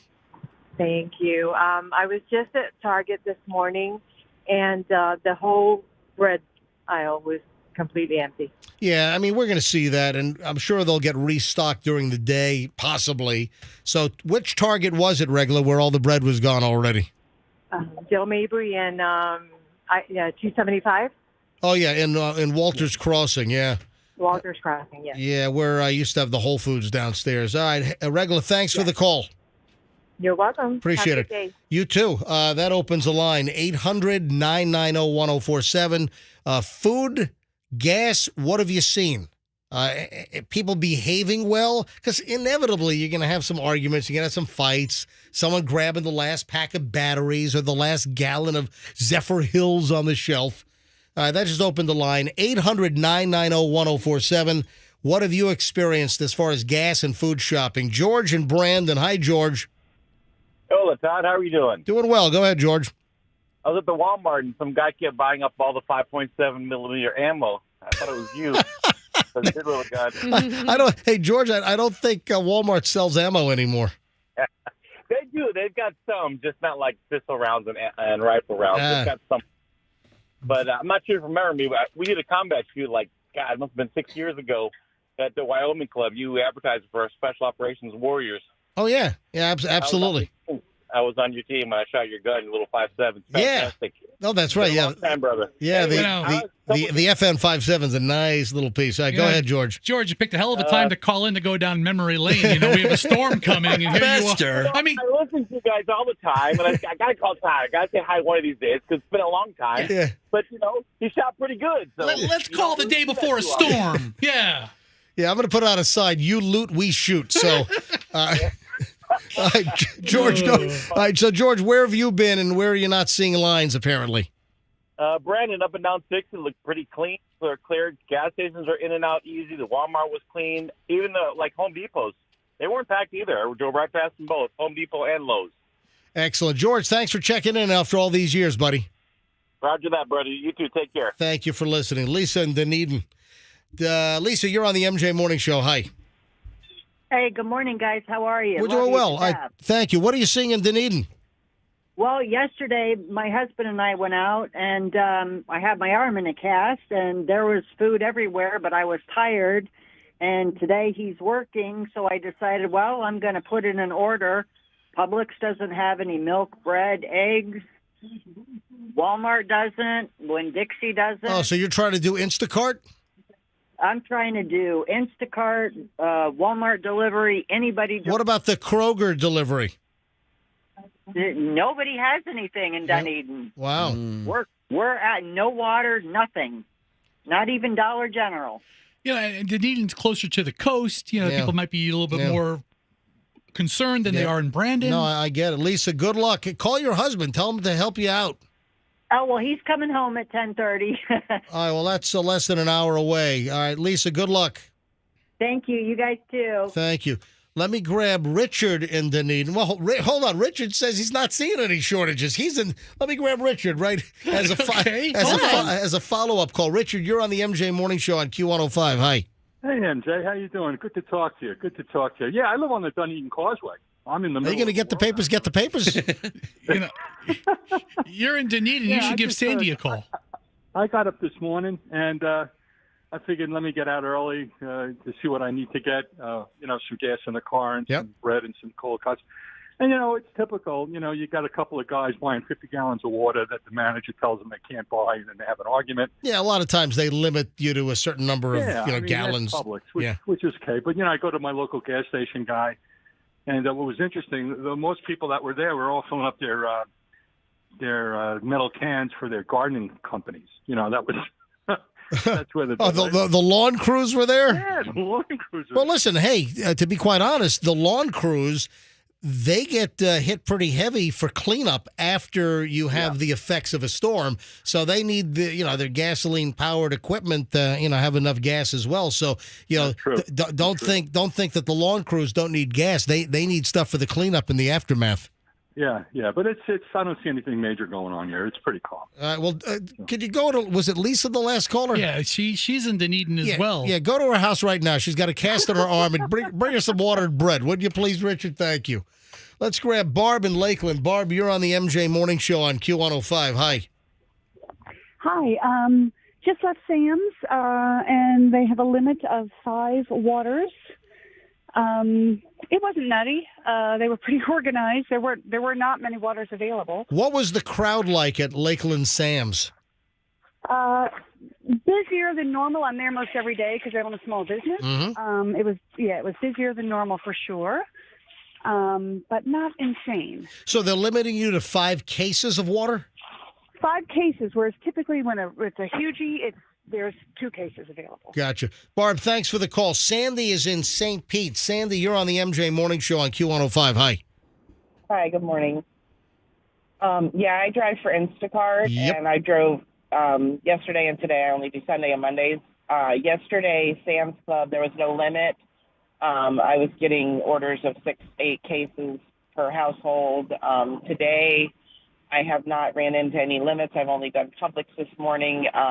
I was able to fulfill all my needs, but I was literally clearing shelves. All right, so Sandy, you're saying that there was no shortages to fulfill your Instacart orders at Publix? You had nothing that was sold out?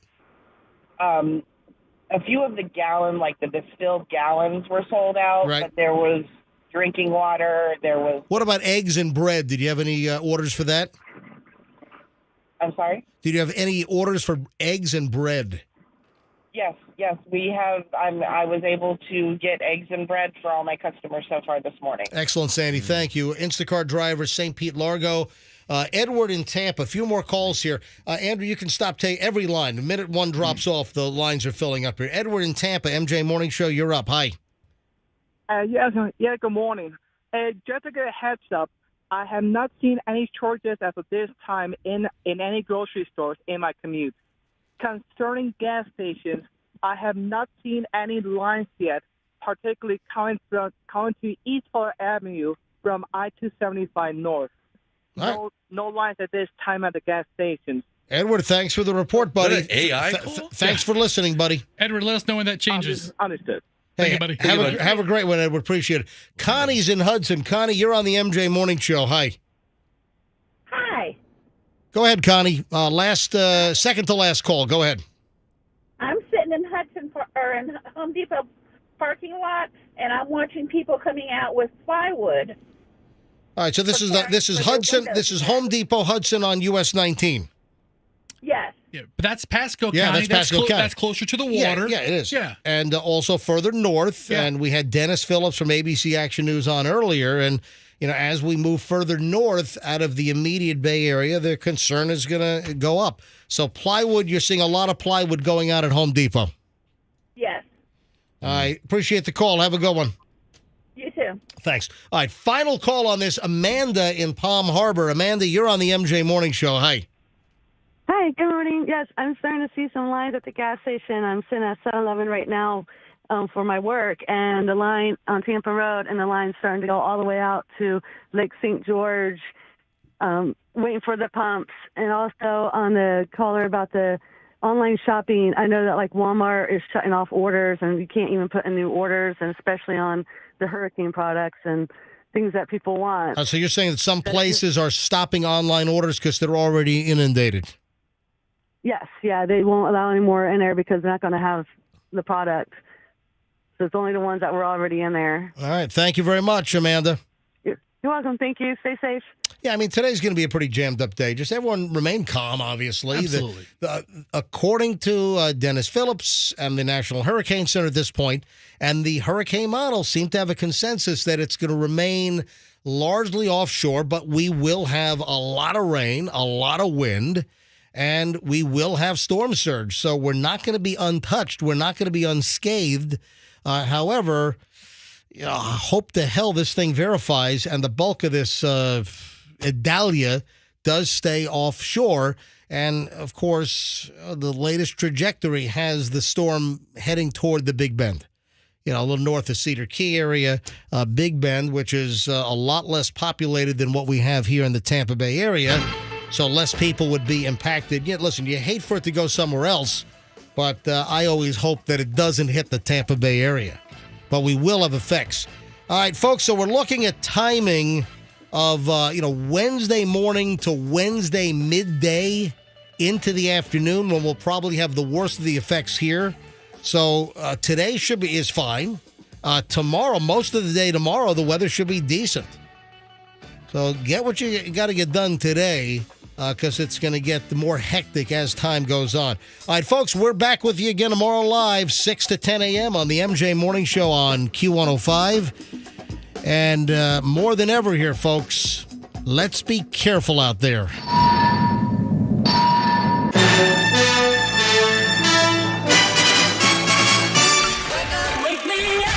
Good morning. Hear the latest.